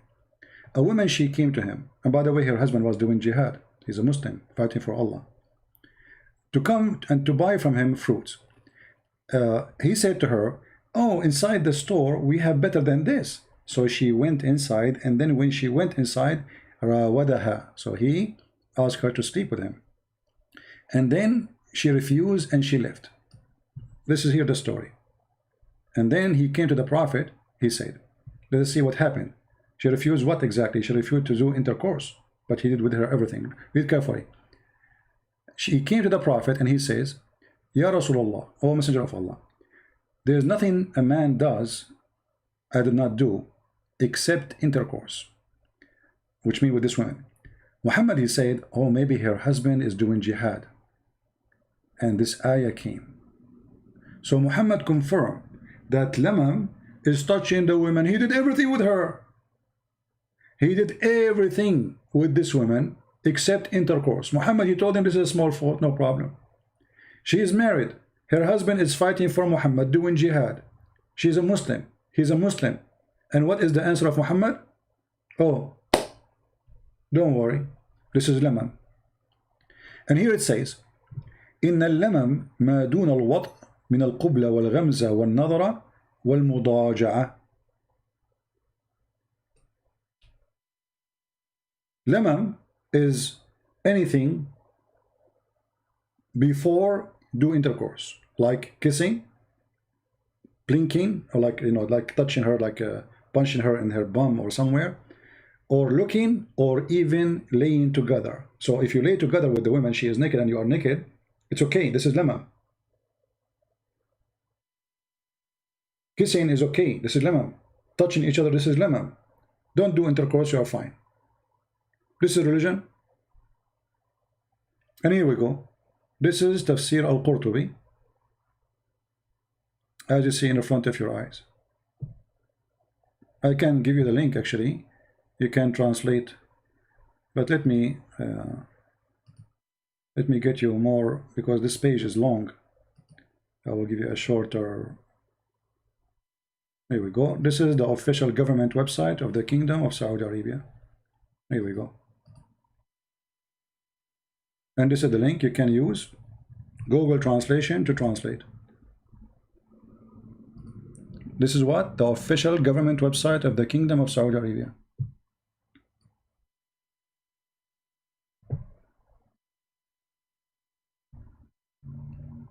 So if you compare what the Bible says and what the Quran says, you will notice that they cannot be from the same God. Which one in the Bible it says, you know, if it's better for you to take your eye away from going to hellfire? Even Muhammad, he confirmed, even the hadith, even the stories, that if the Prophet, his eyes fall into a woman, her husband must divorce her. If Muhammad, his eyes fall into a woman, her husband must divorce her. Let me find you the reference.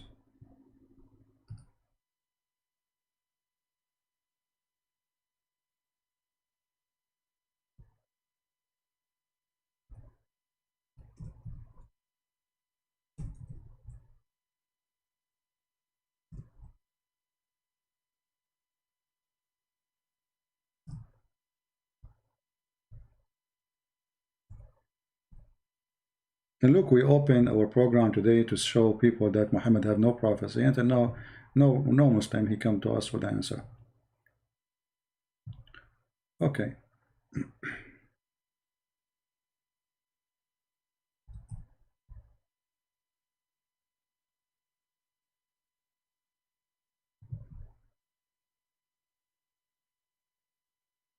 Here we go. Here they are counting the privilege of Muhammad. Imagine the Muslims are proud about the privilege of Muhammad. Number 10, the privilege number 10. Actually, I will use Google Translation to translate. Number 10, if his eyes fall into a woman, eyes of whom? Muhammad, onto a woman, وجب على زوجها طلاقها. If Muhammad, his eyes fall into your wife, you have to divorce her immediately. Let us open it in Google browser, because I'm not using Google browser now, and use Google Translation. Does it say what I'm saying? Absolutely. Let us see.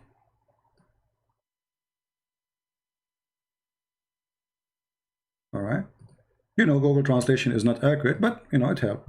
Better than nothing. And the problem with Google Translation, you know, especially when you are reading in like an old classic language, it has difficulty to translate those things. So we will use Google Translation. Here we go. Translate. We don't want to translate to Arabic. We want to translate to English. Change languages. It says unknown. Okay, Arabic. All right. Why this thing is coming Arabic? Choose another language.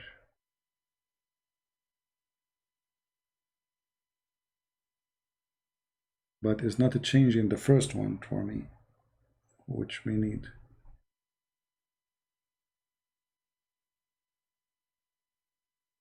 All right, let us see.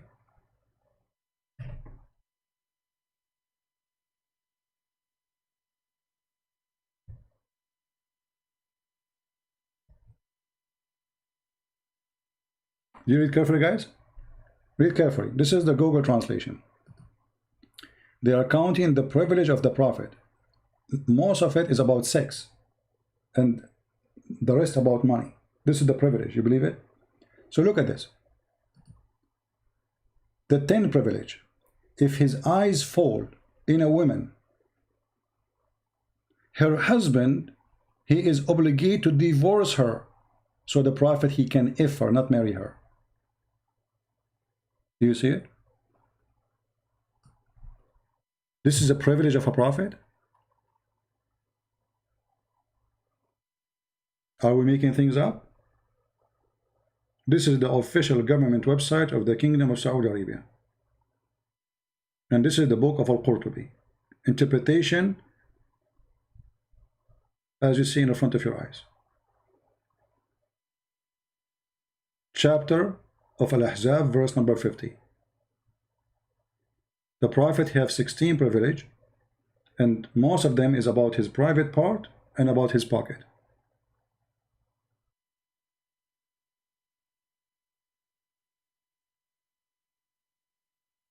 Right? Yeah, Abbas, don't change the topic. Do you agree with that hadith or no? And you got a list of Muhammad prophecy, like what? The first one, it was a fraud. We showed you the prophecy of the Prophet about orgasm. What about the Prophet prophecy about women have a sperm coming from the upper side of their ribs? What about this one? What we would do with it? Let us see if this is true. You see, Abbas is trying to change topic. Embarrassing. If Muhammad, he went to the house of Abbas, with my respect to his wife, and he liked his wife, Abbas, he must give her his wife to the Prophet. And I'm sure Abbas would not mind, by the way. He's very open-minded. You know? I mean, they say, myself and my mother and my father for you, prophet. Anything. The wife, take the wife. Sleep with the child. Right?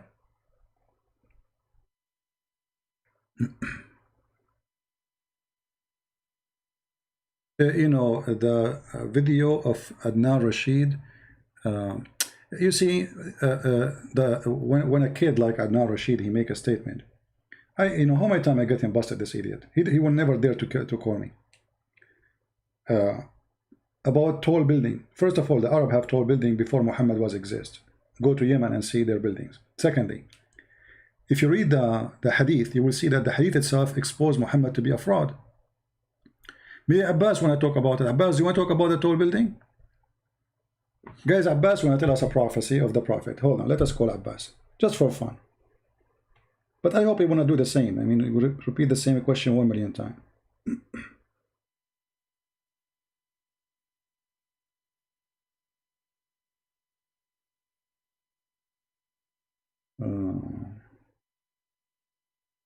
Dr. Yasser Qadi added me in Skype. Let me block you. We don't have time for kids.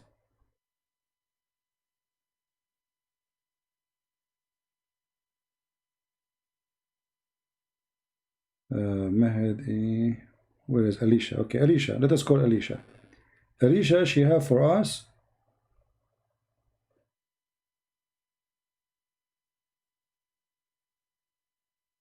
a list of prophecy.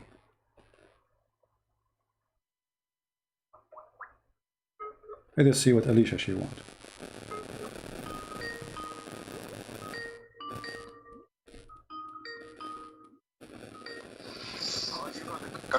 Man. Hey Abbas, So, before I give you the prophecies and miracles of Muhammad sallallahu alaihi wasallam, can I ask you one simple question? You want to ask me a question now? Is that about if one simple question. If the Prophet saw you? Answer is only yes or no. Is that answer is only yes or no. Go ahead. But do you promise me? Do you promise me? Do you promise me? If we do this, it will go for you and for me. If I say yes or no, you will not say you want to play games. No, I just want to answer yes or no. No, I'm saying okay. I will say yes or no. I will say yes or no. I will say yes or no. But do you promise me? If I ask you the same question, you will not say I will not say yes or no the same, or this is only will go for me. The next question you're going to ask me, I will do the same thing as well. Just okay. Go ahead, Abbas. Go ahead. Okay. Now tell me, is your Bible still a book of frauds? Still a fraud book? Still? Yes or no? Still? Is your Bible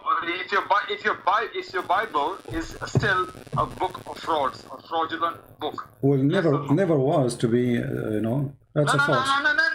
Answer is yes or no. The question is saying still. Well, still. You have to take the word still. You have to take the word still off the question. That's not the answer. No, you have to take the word still from the question, because if I say not still, that means it was a fraud. You see, Abbas, don't be a kid. Don't be a kid. If you're asking me, is the Bible is the book of a fraud? I say no, it's your Quran, and the proof of that, you're a prophet. Here we go. You are the one saying you are the one. I answered you. My book.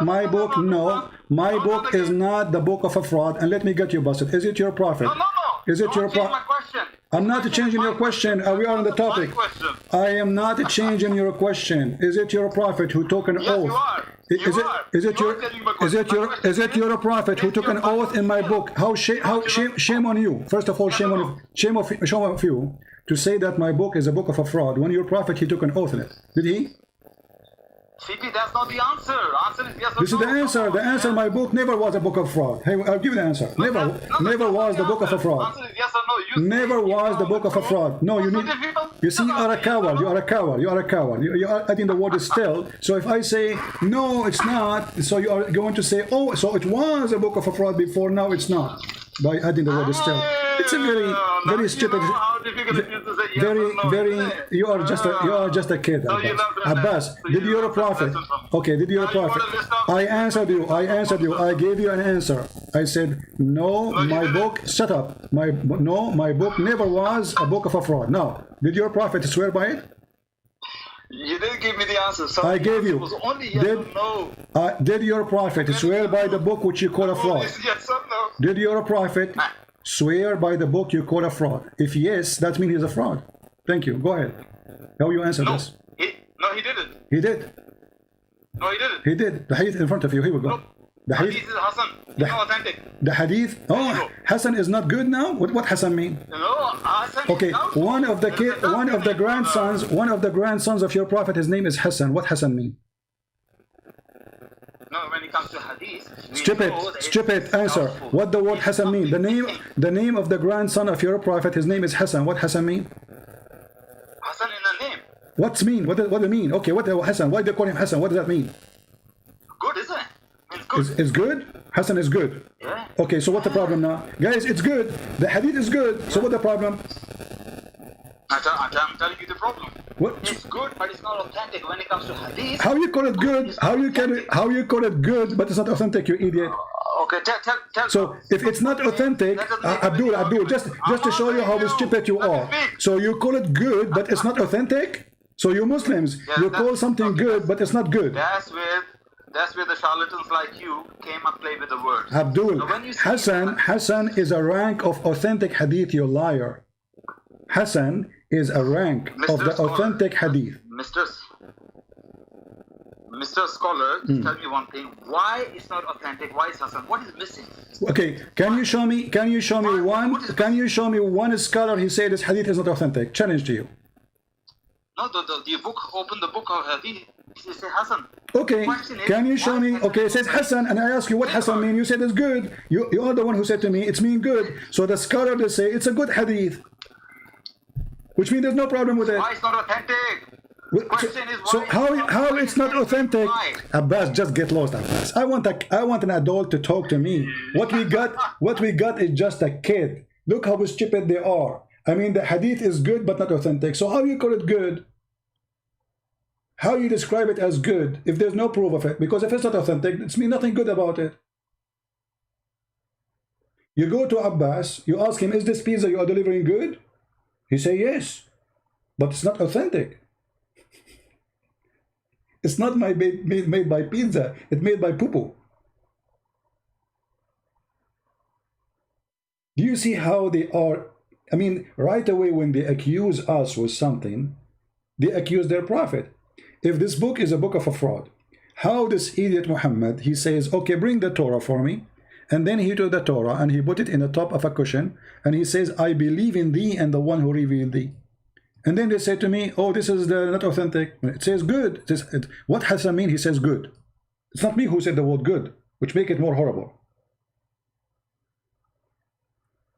So look, before they used to hide behind the word da'if. Da'if is not there.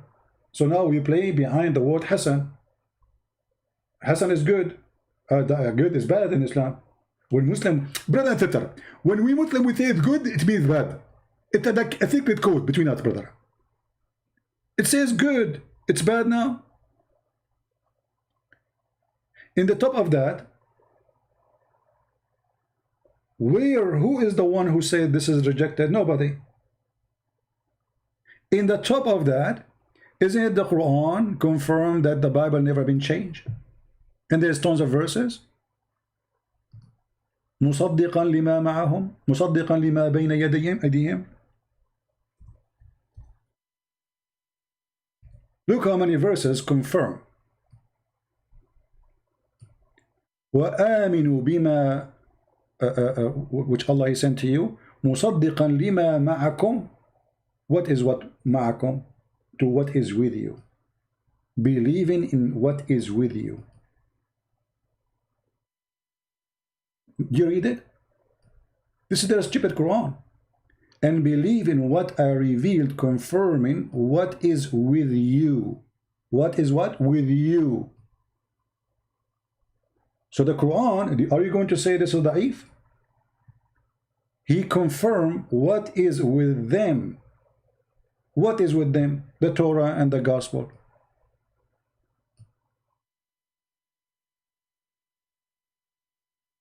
Abbas, read the science of the hadith. You are the scientist. You are the one who gave me the answer. Isn't it you who said it's good? Guys, Abbas is saying to me, read the science of the hadith. Science of what? You Muslims have no science about anything. You have science of urine. You have science of poo-poo. You have science of shaving underarm. Science of shaving your private part. You have no science. Al-Khomeini, he made fun of the Muslim Sunni. He says, لديهم تضخم في فقه المراحيض. They have a huge library in the science of a private, of bathroom, which means private part. Having sex with watermelon, using zucchini, using a piece of leather shape in a shape of private part. That is your science. You as a Muslim Sunni. And now you are asking me, read the science of it. Isn't you who said to me it's good? I said to you, what Hassan mean? I said it's good. So it's good. What I need more?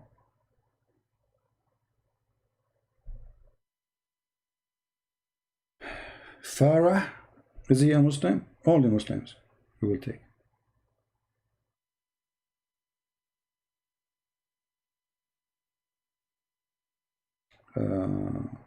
Where is Farah? I don't see it. Let him text me.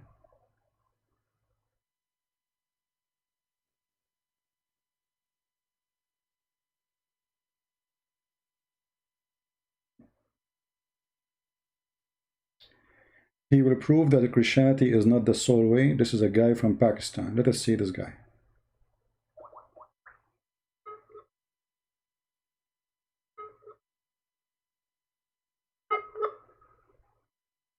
We have a Pakistani boy trying to compete with Alicia.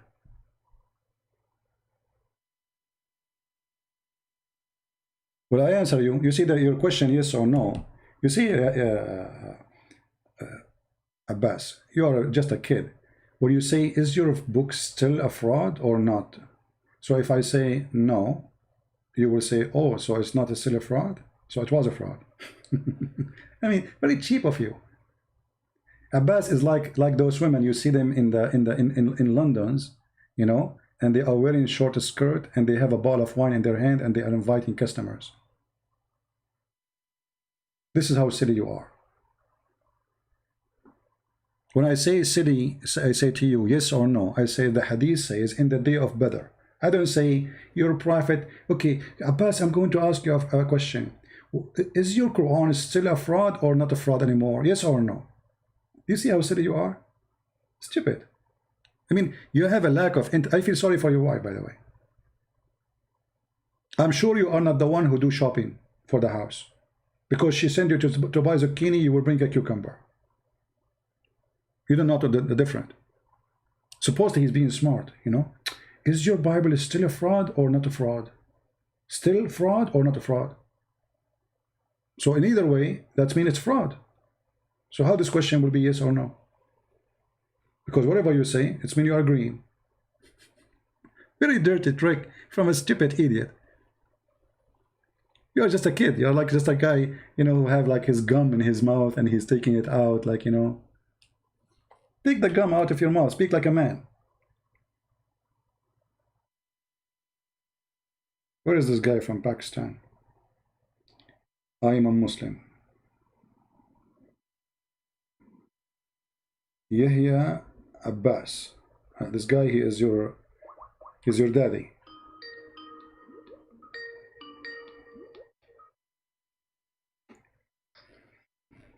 Yes, my friend, you are live on air. What do you want to say to us, Mr. Muslim?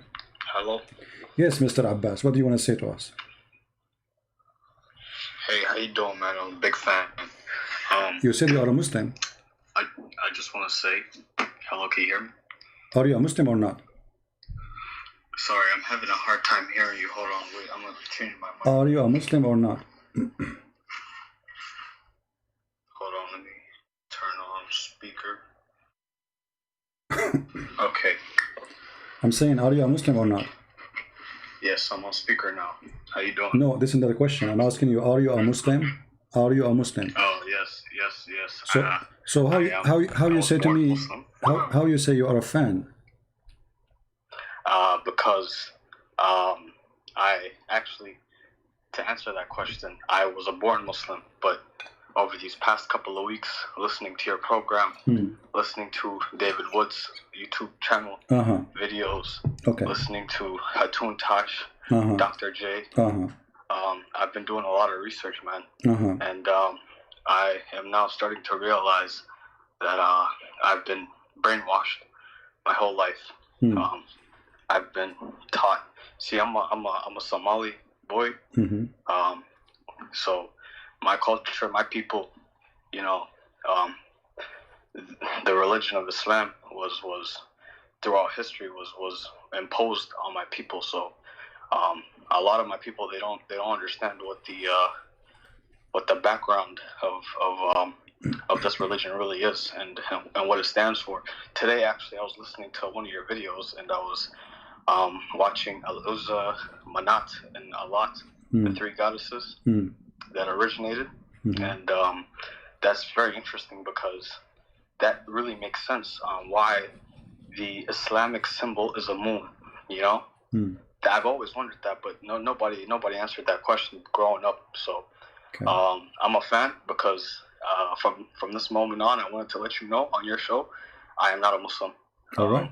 So I have left that paganism of a religion, and it was all thanks to you and a lot of other people. So I want you to know that. All right. Well, not don't thank me, my friend. Thank the Lord. And I hope that the Lord will open your eyes and you will be what you want to be. We are here just to help people, and the Lord is the only one who can help you for real.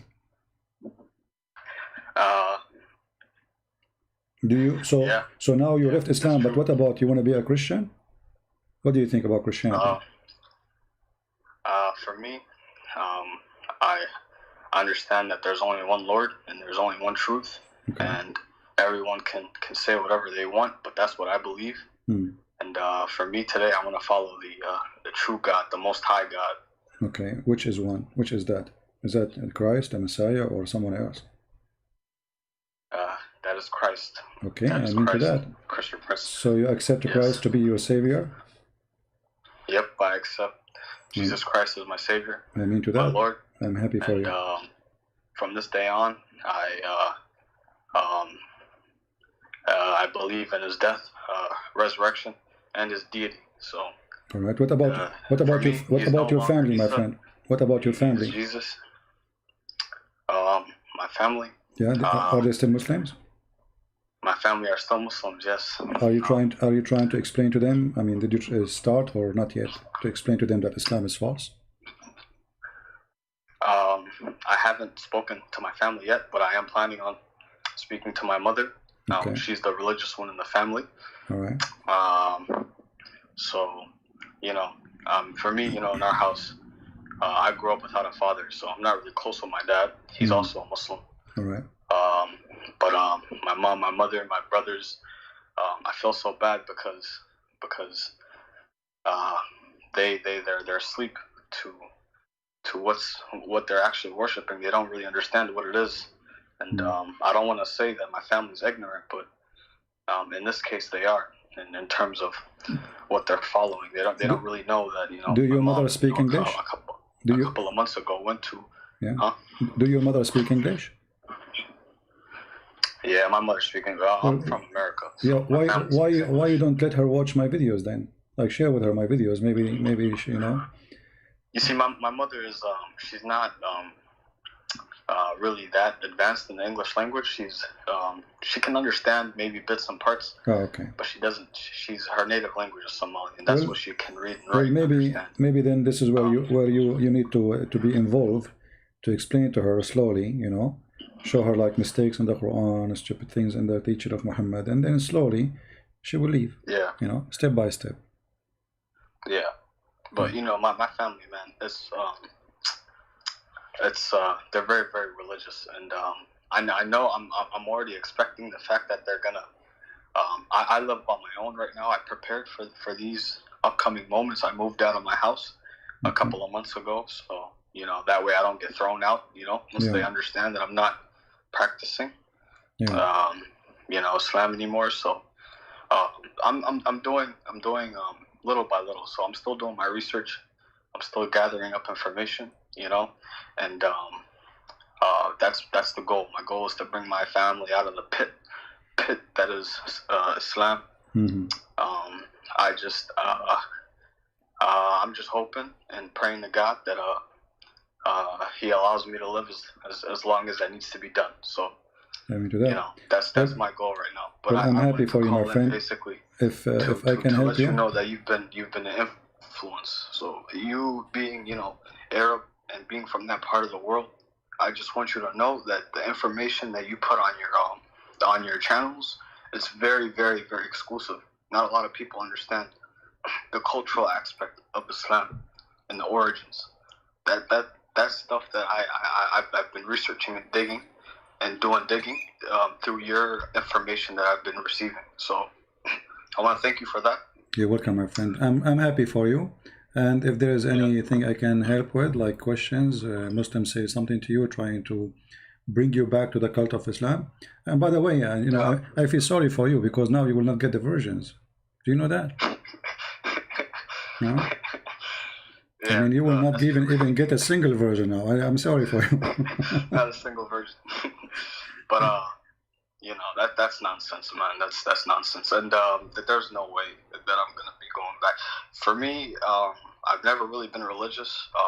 It's only been these past couple of months how I came to realize that I was following the wrong religion. I was watching this YouTube video of this man that was being very vulgar, and he was being very very nasty in the way that he was attacking Islam. I've never ever seen anything like that ever. His name is New Breed. He's on YouTube, and I follow his Patreon. So he basically was showing images of the Kaaba and people going around and where the 7 times circling the Kaaba, where that originated from, and he had people kissing a stone, and that's when in my head I never really thought about Islam critically till that point. Where in my head I finally started to realize, what is the stone and why are we kissing it? Why are we going? My mother, she went to Umrah like a couple of months ago. So she went there, she kissed the stone and everything. She went around. I didn't get the chance to go with her, thank God. I never went there ever in my life. I don't ever plan on going there now that I know the truth. But yeah, man, it's been an interesting couple of months. Well, I'll tell you that. But I'm glad that I'm not following that anymore. But what is the most thing like was let us say make you move to get out? I mean, what is there's something special made you really decide to leave Islam? I mean, like I'm sure there's many things they come together, but there is something very special was really, let us say, the final break and that's it. Something you learned. Okay. So for me, that video was the start. Okay. Right. That video was the starting point where I opened my eyes up.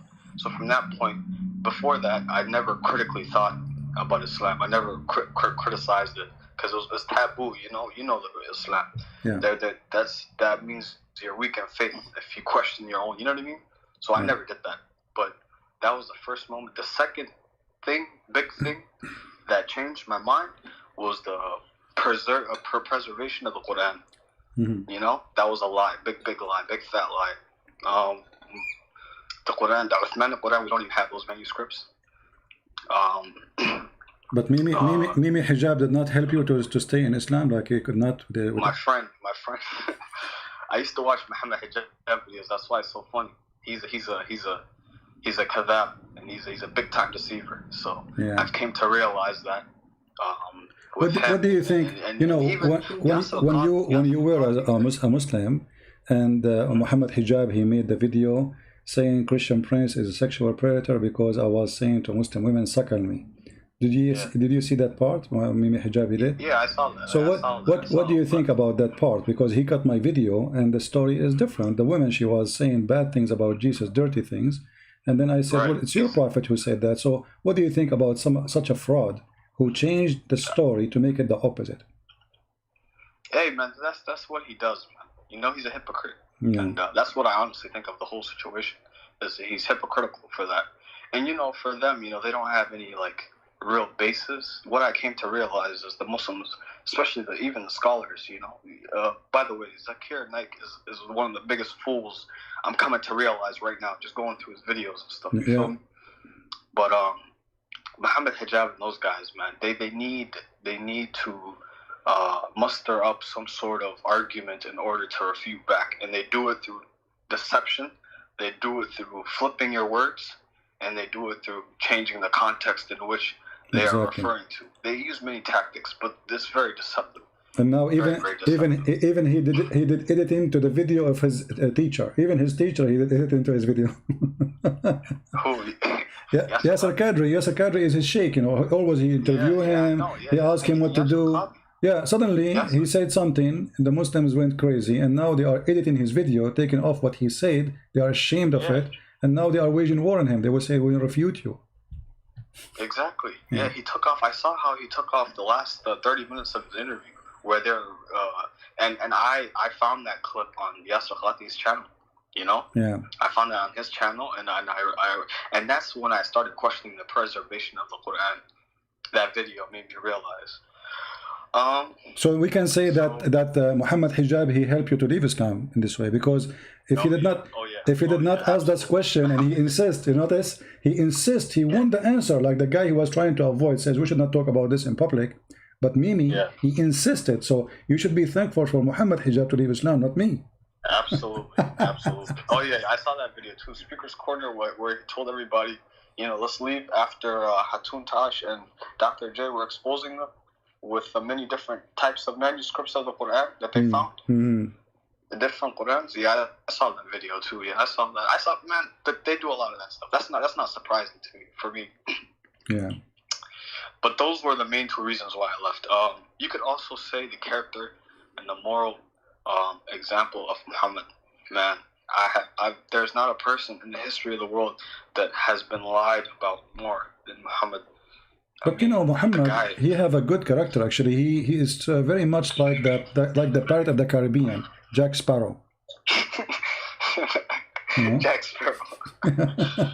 You're hilarious, man. That's good. By the way, somebody saying that there is a Somalian Christian TV, so you need to search it so you can watch it if you like. Somebody is saying in the text. I've seen that. Yes. Right. So I follow them too. That really makes me smile, because that shows me that there's hope for my people, and ultimately I can help people in the future. But first, what I need to do is learn. I need to learn more about this religion so I can start exposing it myself. I was very, very angry when I figured out my whole life has been a lie. Very, very angry. So I'm going to direct that energy into learning and becoming a weapon against Islam. Hopefully for the future, because it's a dangerous religion, man. Yeah, it's a dangerous ideology. Yeah, we hope you will be able to help your people first, the Somalian people, because you speak their language, and you can help them better. Yes. All right, my friend. Anything else you want to add? No, nothing else. All right. I'm so happy for you. Thank you so much for giving me the chance to speak. You're welcome. And I'd also like to say that hi to everybody else in the chat for helping me, because I didn't know how to call in. They told me that I had to go through Skype.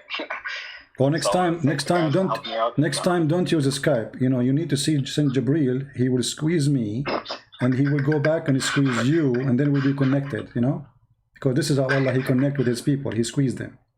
He squeezed them up. He opened. I will knock him out like Moses. He opened the line. He opened the line by squeezing.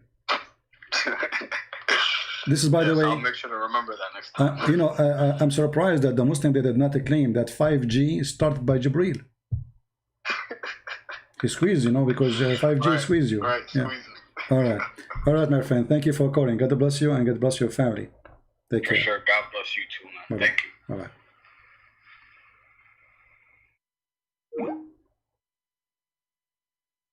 All right, that's wonderful. We have a Muslim, his name is Mahdi. Okay.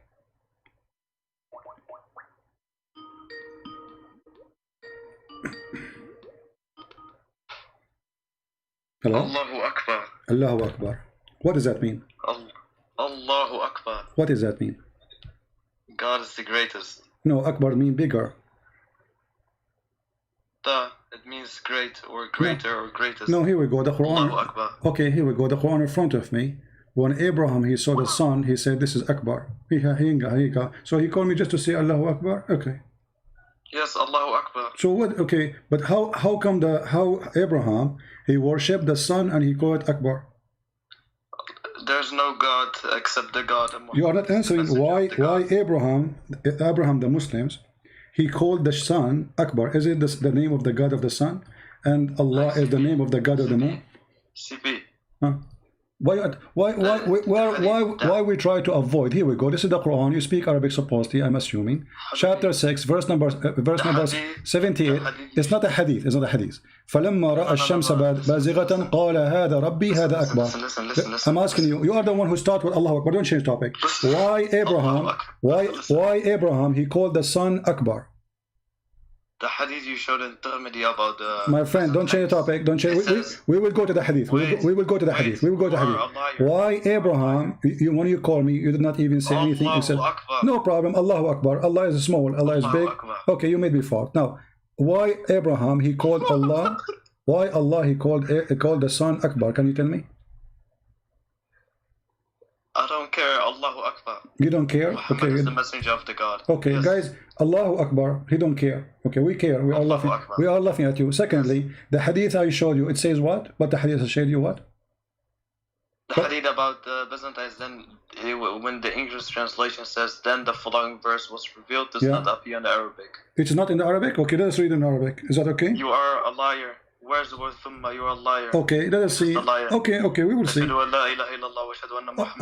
don't hang up, Potato. Don't hang up. I want you to read in Arabic. You see the coward here, hang up. He hang up. He don't want to read it. He said it's not in Arabic. Potato and the coward. I mean, you are not even a man to read what you said to me. It's not there. قال لما كان يوم بدر ظهرت الروم على فارس فأعجب ذلك المؤمنين. You're a potato. Allahu Akbar. Allahu Akbar. Your prophet, he said to you, when you say Allahu Akbar, that will scare us, we laugh. We went to Iraq, Muslims shout Allahu Akbar, they lost. We went to Syria, Muslims shout Allahu Akbar, they lost. We went wherever we go, Muslims shout Allahu Akbar, they lose. And here we go. You shout Allahu Akbar, you got busted. Allah Akbar, Allah smaller did not help you. Oh, the screen is not up, sorry. Let me put the screen. Give me a second. Here we go. عن أبي سعيد قال لما كان يوم بدر ظهرت الروم على فارس فأعجب ذلك المؤمنين فنزلت. When the day of Badr, in the day of Badr, the Roman were victorious over the Persian. And if you are a man, I challenge you to call and to read and to say, it doesn't say that. Coward. You see, he accused me to be lying, and now it's very embarrassing. We have it in the screen. Feel free to call and read. And you have no excuse, you know Arabic. Because if you don't know Arabic, how you say in Arabic doesn't say that, CP.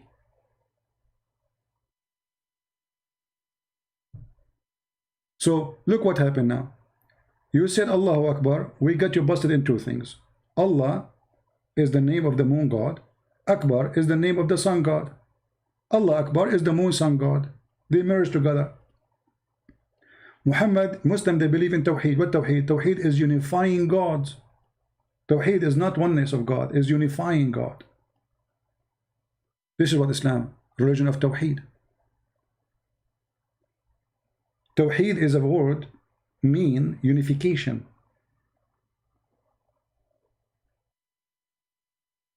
How you can unify God if he is one? United States of America?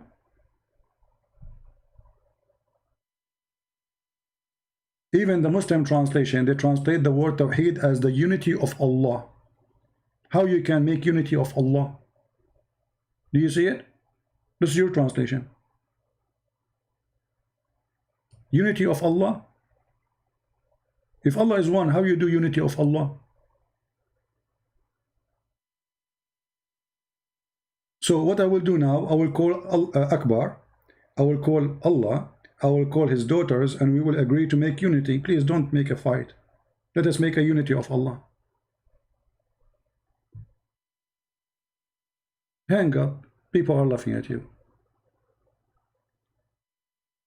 Allahu Akbar. Allahu Akbar. Allahu Akbar. And don't forget to bend over, by the way, and shaitan take care from your bum. Do you know that? Do you know that each time you say Allahu Akbar, shaitan, he fart? I mean, look at the connection between gas breaking and the name of Allah according to your prophet. Look what you did to your prophet. You brought humiliation now. Huh.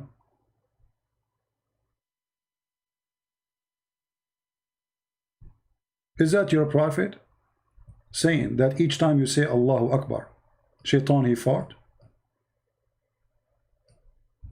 I forgot, by the way, when he was saying that, I said to him, you made me fart.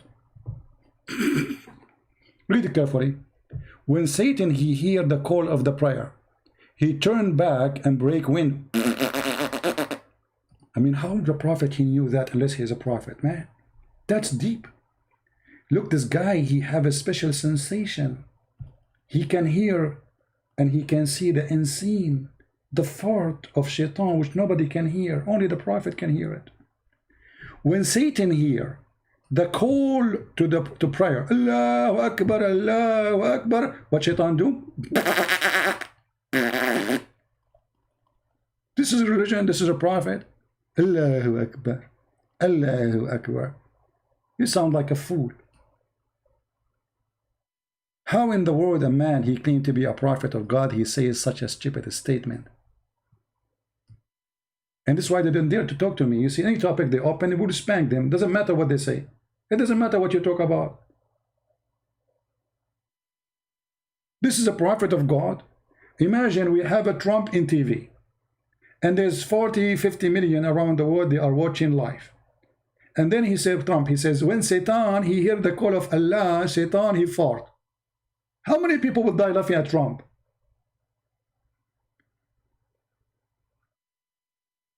You are possessed by the devil Muhammad to the point you didn't see the stupidity. Allahu Akbar, Allahu Akbar. What does that mean?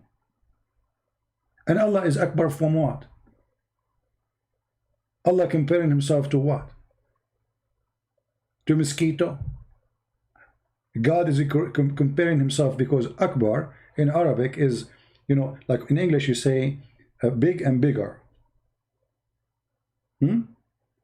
So Allah is bigger. Bigger from what? The answer is very simple. They used to worship idols, and the idol of Allah is Akbar, which is the moon and Allah having sexual intercourse together. How Allah he have 3 daughters? Anyone thought about the question? How Allah he have 3 daughters? He have sex with the moon, the moon god have sex with the sun god, and they have 3 daughters.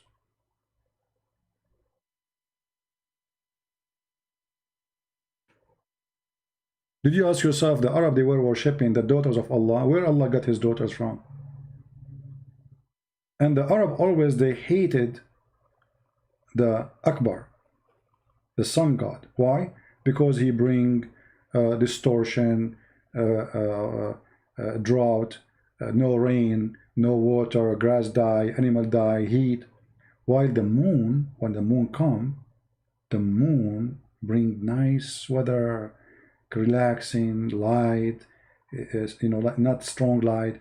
So you will see always the Arab, those who live in the desert, they worship the moon god. Those who live in Europe, who have cold, they worship the sun god. As simple as that. 2 big religion was spread. Some they worship Sin, the moon god, and some they worship, which Allah, and some they worship the sun god, which is Akbar. Actually, even the Quran, if you go in the Quran, if you go to the chapter of Yasin,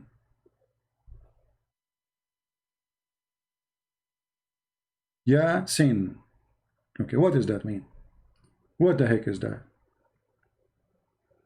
Muhammad praising the moon god.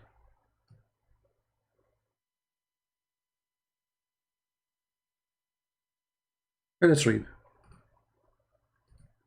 I forgot, reading is not good for you, it's not healthy. Look at the Muslims, guys, how to explain something in the Quran. Yasin. Allah knows best about what the meaning of those letters. Do you see the stupidity? So your prophet, he did not tell you what he mean by sin. He did not tell them. Why? Because he's a thief. He was stealing from the book of Waraq ibn Nawfal, who is a fraud. And he was mentioning great, you know, he is grateful for the moon god. Sin. Search right now in Google, who is Sin? Sin is the moon god. Ya is a word mean God. Sin is the name of the god.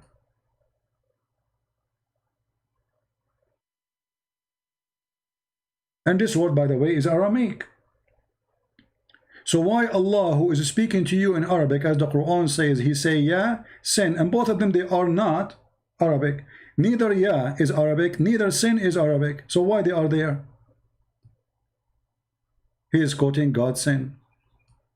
Chapter 36, verse number 1. And this is Tafsir al-Jalalain, and this is your official government website of the Kingdom of Jordan. The Muslim, they try to explain it. They say sin, different one. He says it's meaning human in the Aramaic language. Sin meaning human in Aramaic language. Potato. Read it. It says, here we go. Ya sin, O human being in the Syriac language. So they agree, first of all, that this is a Syriac language, but the meaning is not correct about sin is a human. But they admit that this is a Syriac language. No, chapter 36, verse number 1. 36, verse number 1. Allahu Akbar. Allahu Akbar. Allahu Akbar. And Shaitan is farting. So you say Allahu Akbar, Shaitan fart. Look at the connection. That means Shaitan, he fart 5 times a day. That explains global warming. And people, they were complaining about global warming. Al Gore was making lecturer, forgetting that the most reason, it's not the cow, it's not the cars, it is Islam. Because as Muslim, they say Allahu Akbar, Shaitan, he fart. And what is fart? Is methanol. So global warming, you know, happening because of Shaitan. A prophet says so. There's a video of a guy in YouTube, you can watch it. You will die laughing. He is explaining how Shaitan, he fart when he say Allahu Akbar, when you pray. And then he explained how Shaitan go inside your anus and he play with it and he block it for 20 minutes, 30 minutes, 1 hour. You say you go inside the bathroom, you think it's going to stay there for 5 minutes, and then you start pushing, You watch the video, I mean, you would die laughing. And the Muslim, they were dying laughing, and in order to shut them up, he says, the hadith says so, the hadith so, which means don't laugh. This is the Prophet saying that. The hadith says so. Which means it's not him, the donkey, was saying that, the big donkey is Muhammad. The hadith says so. No, the hadith says so. Don't forget, by the way, tomorrow, guys, we will be live on air in the Quality of Life.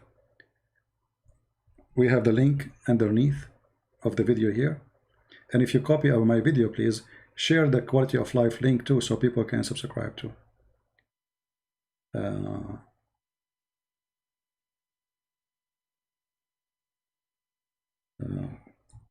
Let us see. Here we go. This is the video. I was looking for it. Satan, Islam, Satan fought. I think this is my video, but maybe you can find the original one, where this is in Sucre Studio. This is another one, when Satan fought. Satan fought. Oh boy. And you know, the Muslims, actually this is here, this one here, have the whole video, I think.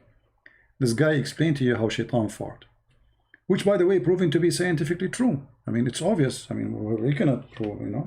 Scientists from around the world, they confirm those things. And look at this guy here. He's explaining to you breaking wind during the prayer. This is Islam. They focus on stupid things. Who is God? What God is about? No. You know, breaking winds. I mean, imagine Muslim, they pray their head facing the ass of the one before them. And then you fart. Satan fart. Let us show you how shaitan fart.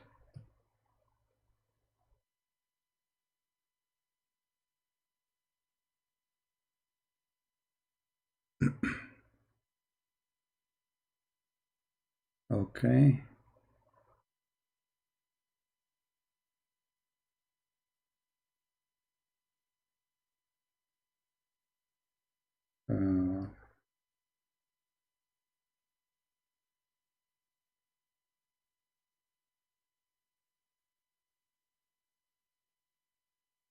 Wisdom. Times that, bro.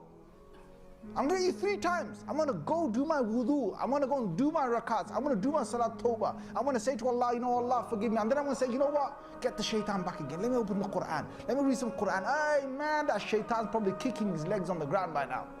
Yeah?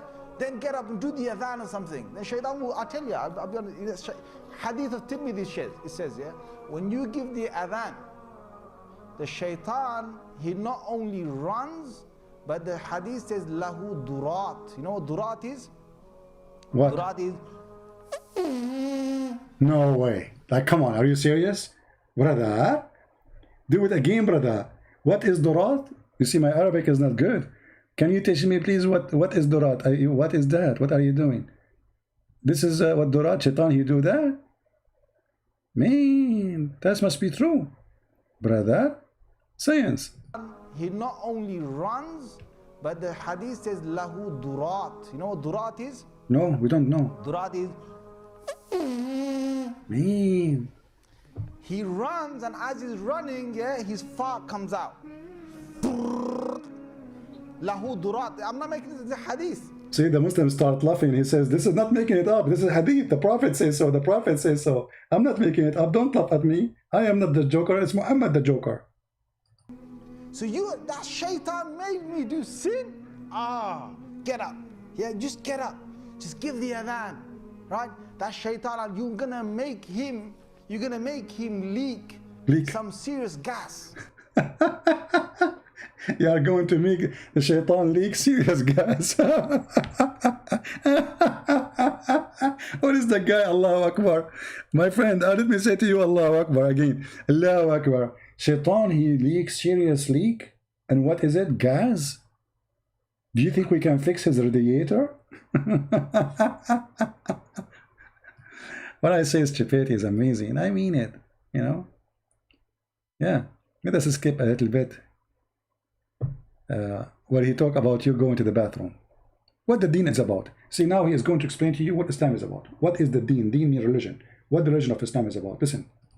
The deen is about getting the shaitan away from you. So, you know, you go into the toilet, you know, Bismillahi Allahumma inni a'udhu bika min al-khubuthi wal khaba'is. So, Allah protect me from these devils. You go in there with your left foot. The left foot you went in, you get a reward for that. The dua you said, shaitan will not see you. You're in the toilet, shaitan can't see you anymore. Brother, carefully, brother. If you go inside the bathroom and not entering with your left foot, and without saying that prayer, shaitan can see you. And what shaitan will do to you now? If he can see you, he will tell you. But if you say this prayer, shaitan, he cannot see you, brother. You have to say this prayer and you enter with the left foot. Superstition religion. Stupidity. So you have to enter with the left foot and you have to say a certain prayer. أعوذ بالله من الخبث والخبائث. If you do that, shaitan, you become invisible. Do you think we can do that in a bank robbery? They can't see us. So Allah protect me from these devils. You go in there with your left foot.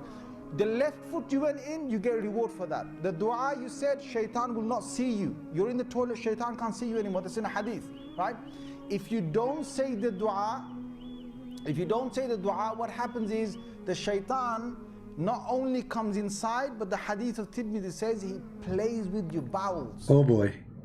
This is what happened to Abbas every day, because I assure you, Abbas never said that a prayer before he entered the bathroom. Neither him, neither his wife, neither all his family. Abbas, I want you to be a witness. Do you feel anything when you enter the bathroom without saying this prayer that shaitan is playing with your bowels? Abbas, be honest. What, the guy who said Allahu Akbar, do you wanna witness that this is true? Do you feel anything really? Shaitan, he go inside your bum, inside your anus? Will not see you. You're in the toilet, shaitan can't see you anymore. That's in a hadith, right? If you don't say the dua, if you don't say the dua, what happens is the shaitan not only comes inside, but the hadith of Tirmidhi says he plays with your bowels. Oh boy. He plays with your bowels. So you're inside there, you think. And look, he's explaining to you, and you look down at his bum. He play with your bowels. He play with your bowels. He play with your bowels. Not only his inside where? Inside your anus. He go inside your anus and he play with your bowels. Did you hear it? I mean, this is what they teach in their mosque. And then you wonder why somebody want to do suicide bombing? If people listen to this and they believe in this. So what we are talking about? He play with your bowels. Shaitan, he go inside if you don't say that prayer. Well, Muhammad, he spent 40 years of his life, wasn't a Muslim. That means Shaitan was playing with his anus for 40 years. I mean, Muhammad, you've been really screwed, literally. 40 years Shaitan playing with your anus. And Allah did not send you the prayer to say how to protect yourself. What is that prayer? Is Ali Baba open the cave? If you don't say the dua, what happens is the shaitan not only comes inside, but the hadith of Tirmidhi says he plays with your bowels.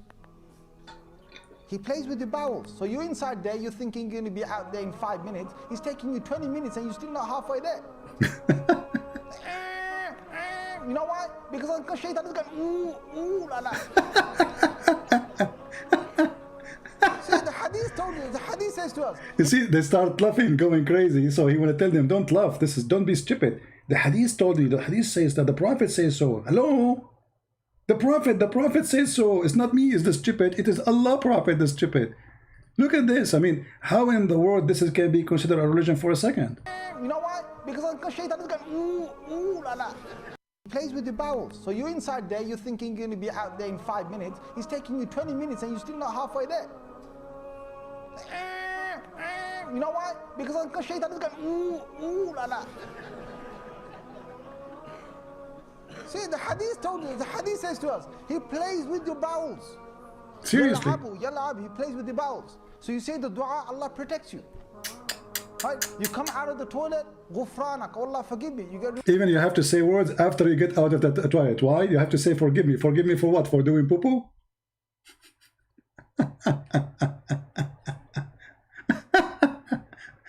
Oh boy. Stupidity again is amazing. What I can say more. Literally, what I can say more. Isn't it really stupidity is amazing? How in the world anyone can believe in such a garbage, how we can even call it religion?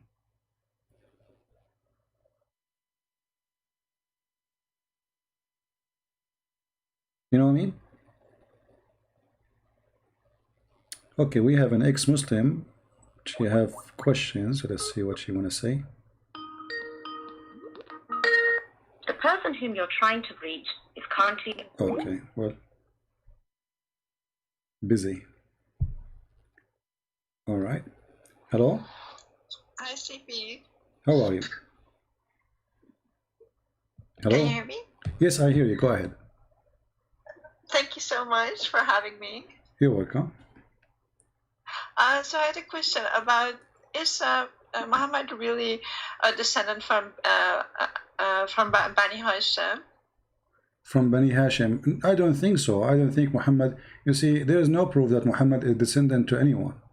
And I believe the reason, one of the proof of that, Muhammad's family themselves, they rejected him and they sent him to a Bedouin women in the desert and nobody wanted to have him. Can you show where, like with sources, please? Okay, let us see.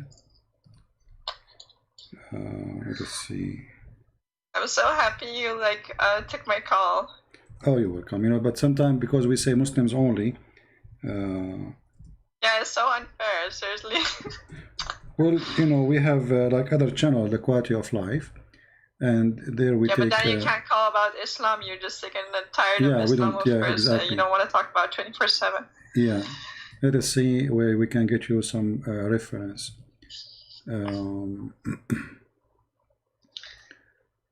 We will try to find something Muslims they agree with. Let's see. Yeah, please, because of course Hassan and Daif is not good enough, so it needs to be Sahih, and even that is not good enough. Yeah, these even days. yeah, you know. So here we go. This is actually even Muhammad. What people do not know that Muslim they claim that Muhammad he have a plastic surgery for his breast twice. Oh yeah. Once when he was a child, where he was with this women, the Bedouin women in the desert. Let me see if I can find the hadith. If I can find the hadith in English.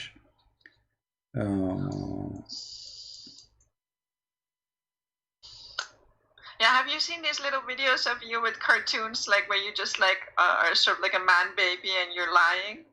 Have you seen those series? I'm not sure. It's and when you investigate, you see that they're lying again. These apologists are so sad, Islamic apologists. Seriously. Yeah, well, they are kids. It's okay. They help us at the end of the day. They don't. They do the opposite. You know, people when they find out that they lie and then they gaslight it on you. Like they lie exactly. It's their lie, but then they gaslight it on you. Yeah. Let us see. So I'm really interested to prove that Bani Hashim, he's not it, because they say, well, he was a very respected, like rich man who was like known all over the place. And I remembered you saying that nobody even knew him, and also giving Khadija as an example, as in like even after she married 2 times and had so many children, her father was not like willing to give her away to a good-looking younger man. Yeah, because that's insane. Because you know, because a man who his daughter, she is married to many husbands before, she have tons of kids, and nobody will really marry her. I mean, even now, if you are a woman and married and you have many kids, you will have difficulty to find a man who will marry you. So why her family they reject Muhammad if he is from a great family? Let me tell you why. Because he was such a good person, Muhammad. He just wanted to be with someone who he loved. He didn't care about the dogma of the day, and he married someone who was even married 2 times and had so many children. Yeah.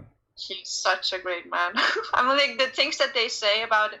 I mean, the guy was obviously a pedophile, right? Because after that, right away, he just like from 15 years older to like 6 or something. It's just insane that he is like an obvious pedophile, and yet when you give an example of like, look, he married Khadija only for power, and she was like this and this woman, it's like, no, astaghfirullah. Yeah. You see here the hadith here, I found one in English, the rest are in Arabic, and this is the problem. Most of the Islamic reference. Which one is this? Because I'm on the phone, I can't see. This is Sahih Muslim. I will post the link in the. Oh, actually, my screen is not on. Sorry. This is Sahih Muslim, hadith number 162C, and here you see the story supposedly. This is a proof that Muhammad he was suffering from epilepsy. You know, he fell down in the ground. They thought he is dead. MashaAllah, MashaAllah. He had everything. Yeah, he had everything in him. Yeah, but here the Muslim they claim that the angels they come to him and they cut his chest, and this is you will see that this story repeated twice. Once when he was in Mecca, like angels as a grown man. Cut his chest? Angels or demons? No, according to the story, angels. Angel Jibreel, Dr. Jibreel. Yeah, Dr. Jibreel is very well known as a surgeon. He do surgery too. So Muhammad he have a problem with his breast. So Jibreel he did cut his chest and he extended his breast. And actually, there's a verse about it in the Quran. It says "Sharah laka sadrak." You know. Yeah. So. And this story repeated twice, and here the question to the Muslim is why Allah he did the same surgery twice. Why? The first one was a failure. Why Allah he made the same surgery to him when he was a kid, and then he made the same surgery when he is a man. But is this somehow proof that he was not from the Bani Hashim? I don't think so, right? It's not Well, related I mean, to my question. to prove it, you have to go analyze information. It doesn't come like there's nowhere it says no, he is not, you know.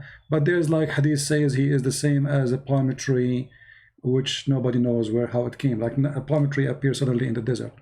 But you will notice that there is like a hadith about people who came to claim that Muhammad is their son. You know, they claim literally that Muhammad is their son. The family of Muhammad, all of them, they rejected him. They sent him to a woman. She had nothing to do with him in the desert. No, okay, let me ask it, frame the question differently. Is there proof, is there hard proof that he was like the descendant of the Bani Hashim according to the Quran or the Hadith, Sirah or Sunnah? though nowhere in the Quran is speaking about that. You know, the Quran mentioned the name of How Muhammad. do you not know then about the Bani Hashim? Nowhere. And this is where. And that this is what linked to, of course, Ishmael.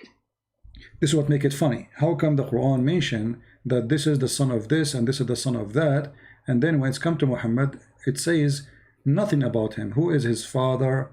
Where he is even born? Abdullah was his father, right?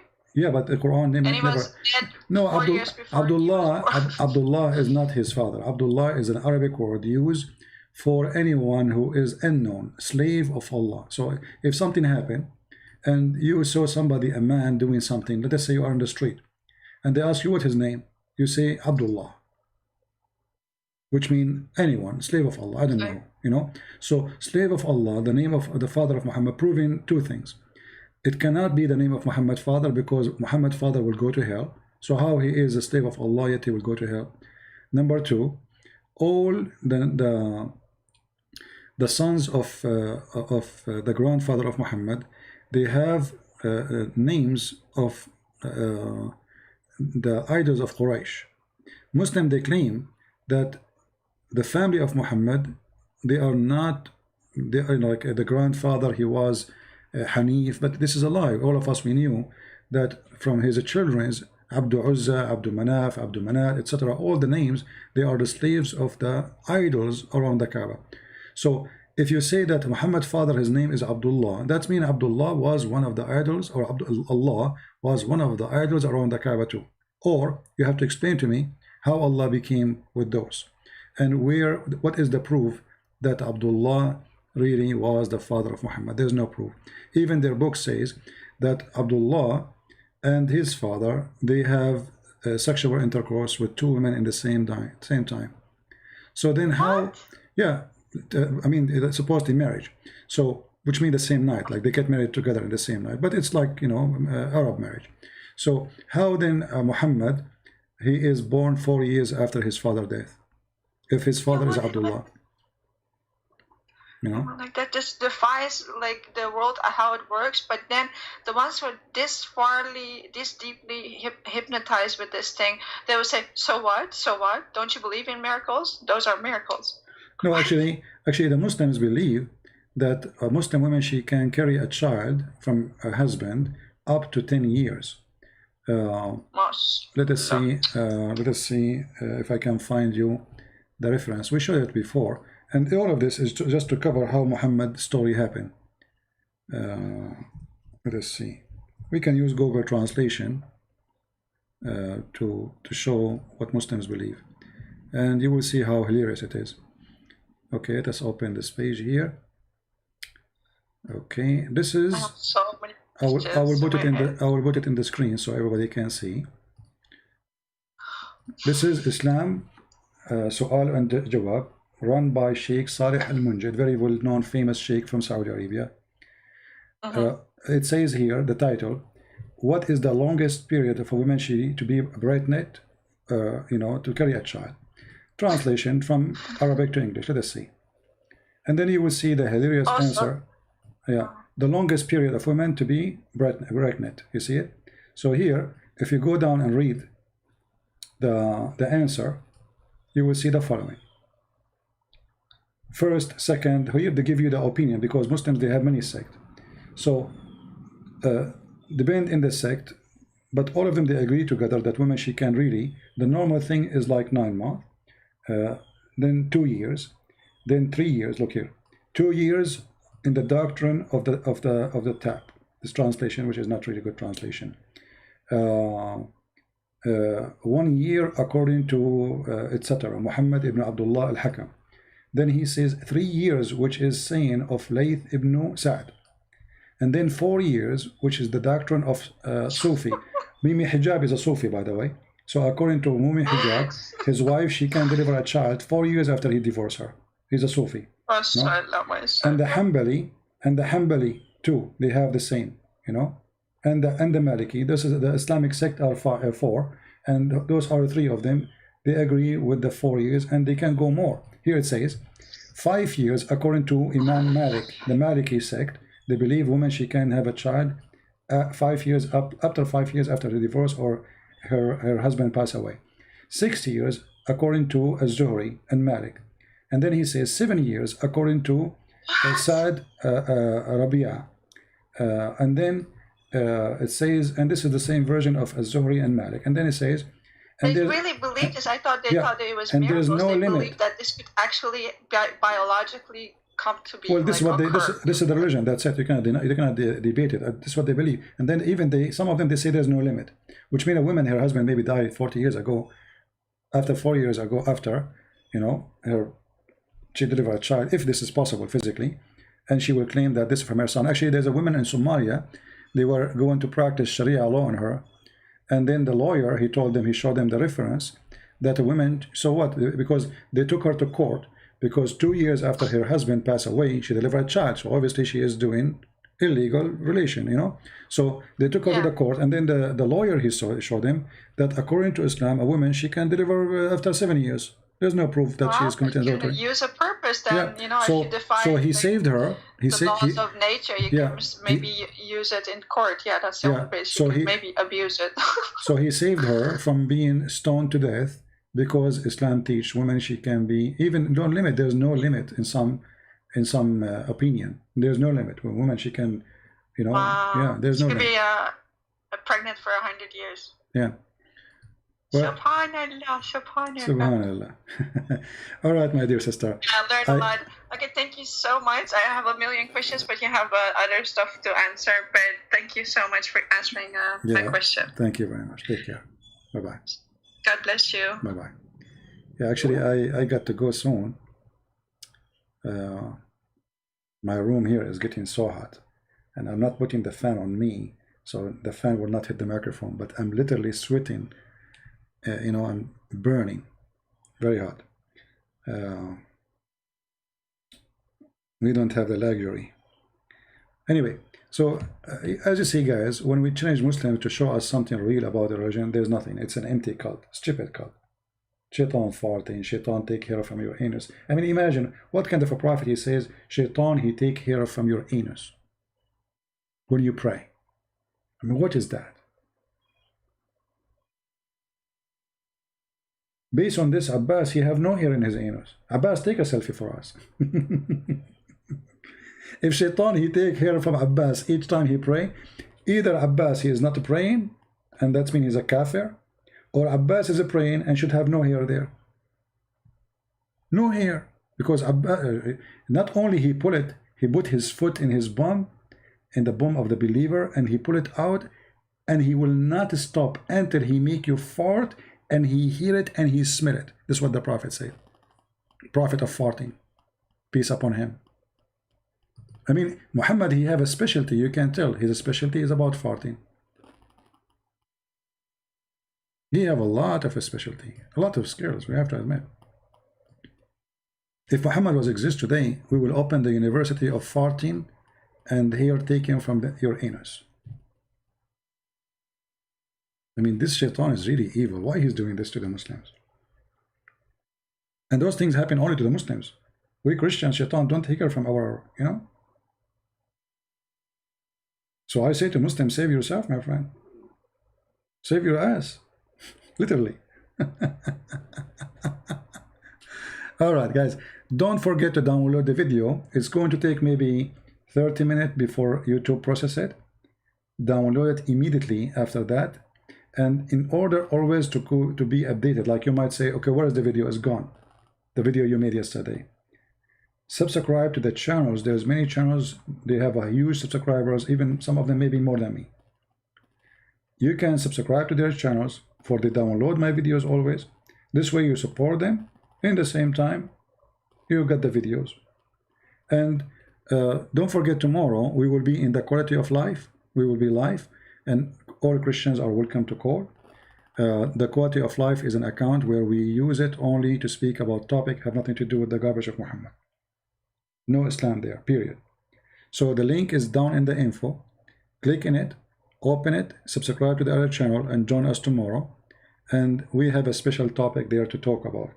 There we speak about something real, something useful, something benefit you and your family and your children and your marriage and your whatever you have in your life, you know, not stupid stuff like Muhammad is speaking here. So I understand many of you here, they are coming because they want to laugh at the stupidity of Islam. But remember, Islam is a very dangerous cult. And because of Islam, you are spending billions of dollars in tax today from your pocket to secure yourself against the terrorism of Islam. Which means Muhammad, you like it or not, is impacting your life and your security. Just last week, 2 attacks in England of terrorists shouting Allahu Akbar, and they killed more than 6 or 7 people already. And that will never stop. The easiest way to fight terrorism is to do what I am doing. A terrorist will not be terrorist if we explain to him that Muhammad is a fraud. But he will be a terrorist if he still believes in the fraud of Muhammad. Like the guy who called me, Allahu Akbar, Allahu Akbar. He have nothing to say. I'm sure if he have a knife, he will hold his knife and he will chop me and he will say Allahu Akbar. But it's too late. I have tens of thousands of videos. I have books all over, translated to many languages. I live, I die, doesn't matter. Your prophet got busted and he been spanked. And my fingers all over his body. Deal with it. All right? So I want to say thank you all for being here. And we appreciate those who support us too. If you like to support us, those who ask, like I received a message saying how we can, I did not answer you right away because I was busy, for the one who asked me. To help us in donation, you can go to Patreon, as you see in the screen, and there you can, make subscribe for maybe even $1 a month. You don't have to make it a big, little with many can help. If because some people, they say they're like it's like a subscription, which means every month will take from your you can stop it anytime, number one, and you can make it limited as you wish, like $1, $2, $3. Anyway, this is not really what is important. Important is if you really like to support us, is downloading the videos and translating my videos to other languages. Way more important than donation. Yes, we need donation, but translating my work to other languages is helping millions of people. It's very important. You do not know, you have no idea how much you are being helpful to Christian Prince by translating. For when you help me, you are helping the truth.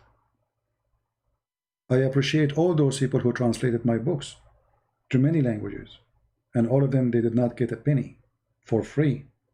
Very beautiful people, very amazing people. And now we have our books translated even to Indonesian. We have to Spanish, we have to Portuguese, we have soon we will publish my book in Malay language, and soon we will be in the Russian language, and soon we'll be in the Albanian language. Just wait, we have a series of books will be launched, and all will be those books we are talking about, like the books, especially for countries where they are poor. Poor countries, I will not charge people for the books, because I know they are poor. They cannot afford it. Not because I'm rich or I have money, but because they are poor. For me, the Lord will provide, and always He provide. Doesn't matter how, He will provide. He never fail us. He never left us alone.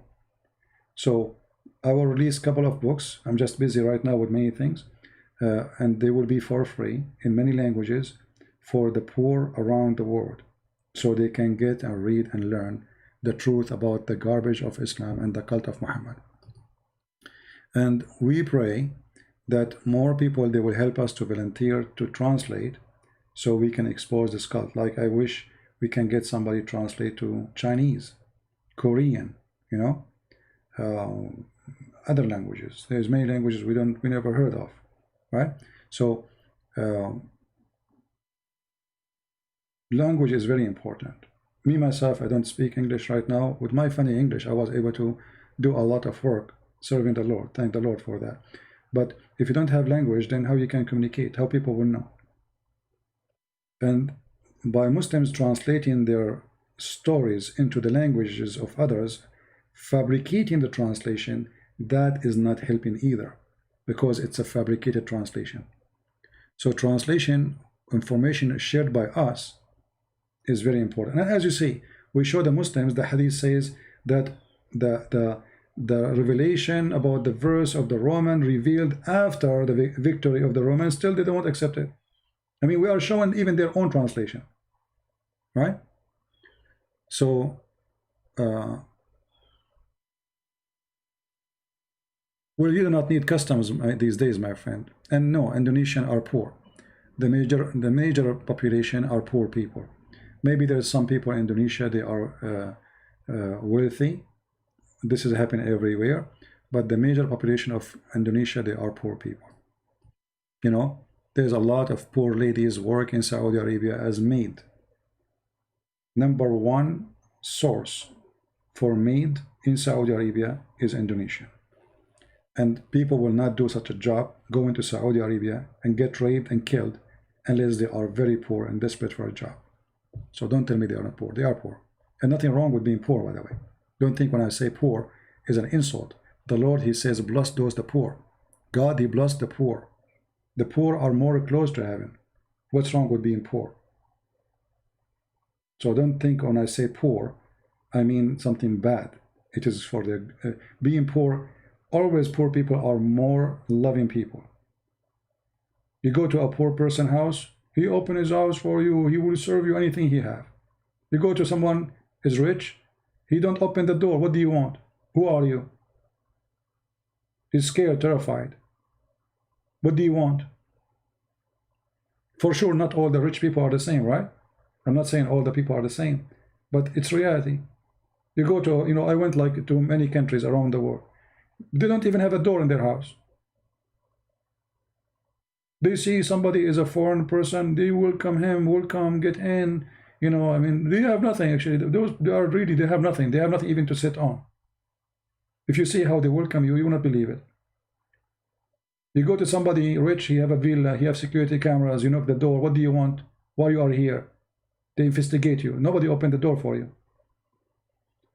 So nothing wrong with being poor. Poor actually, you know, when people get rich, usually, not all people, as I said, they get spoiled. Richness damaged them.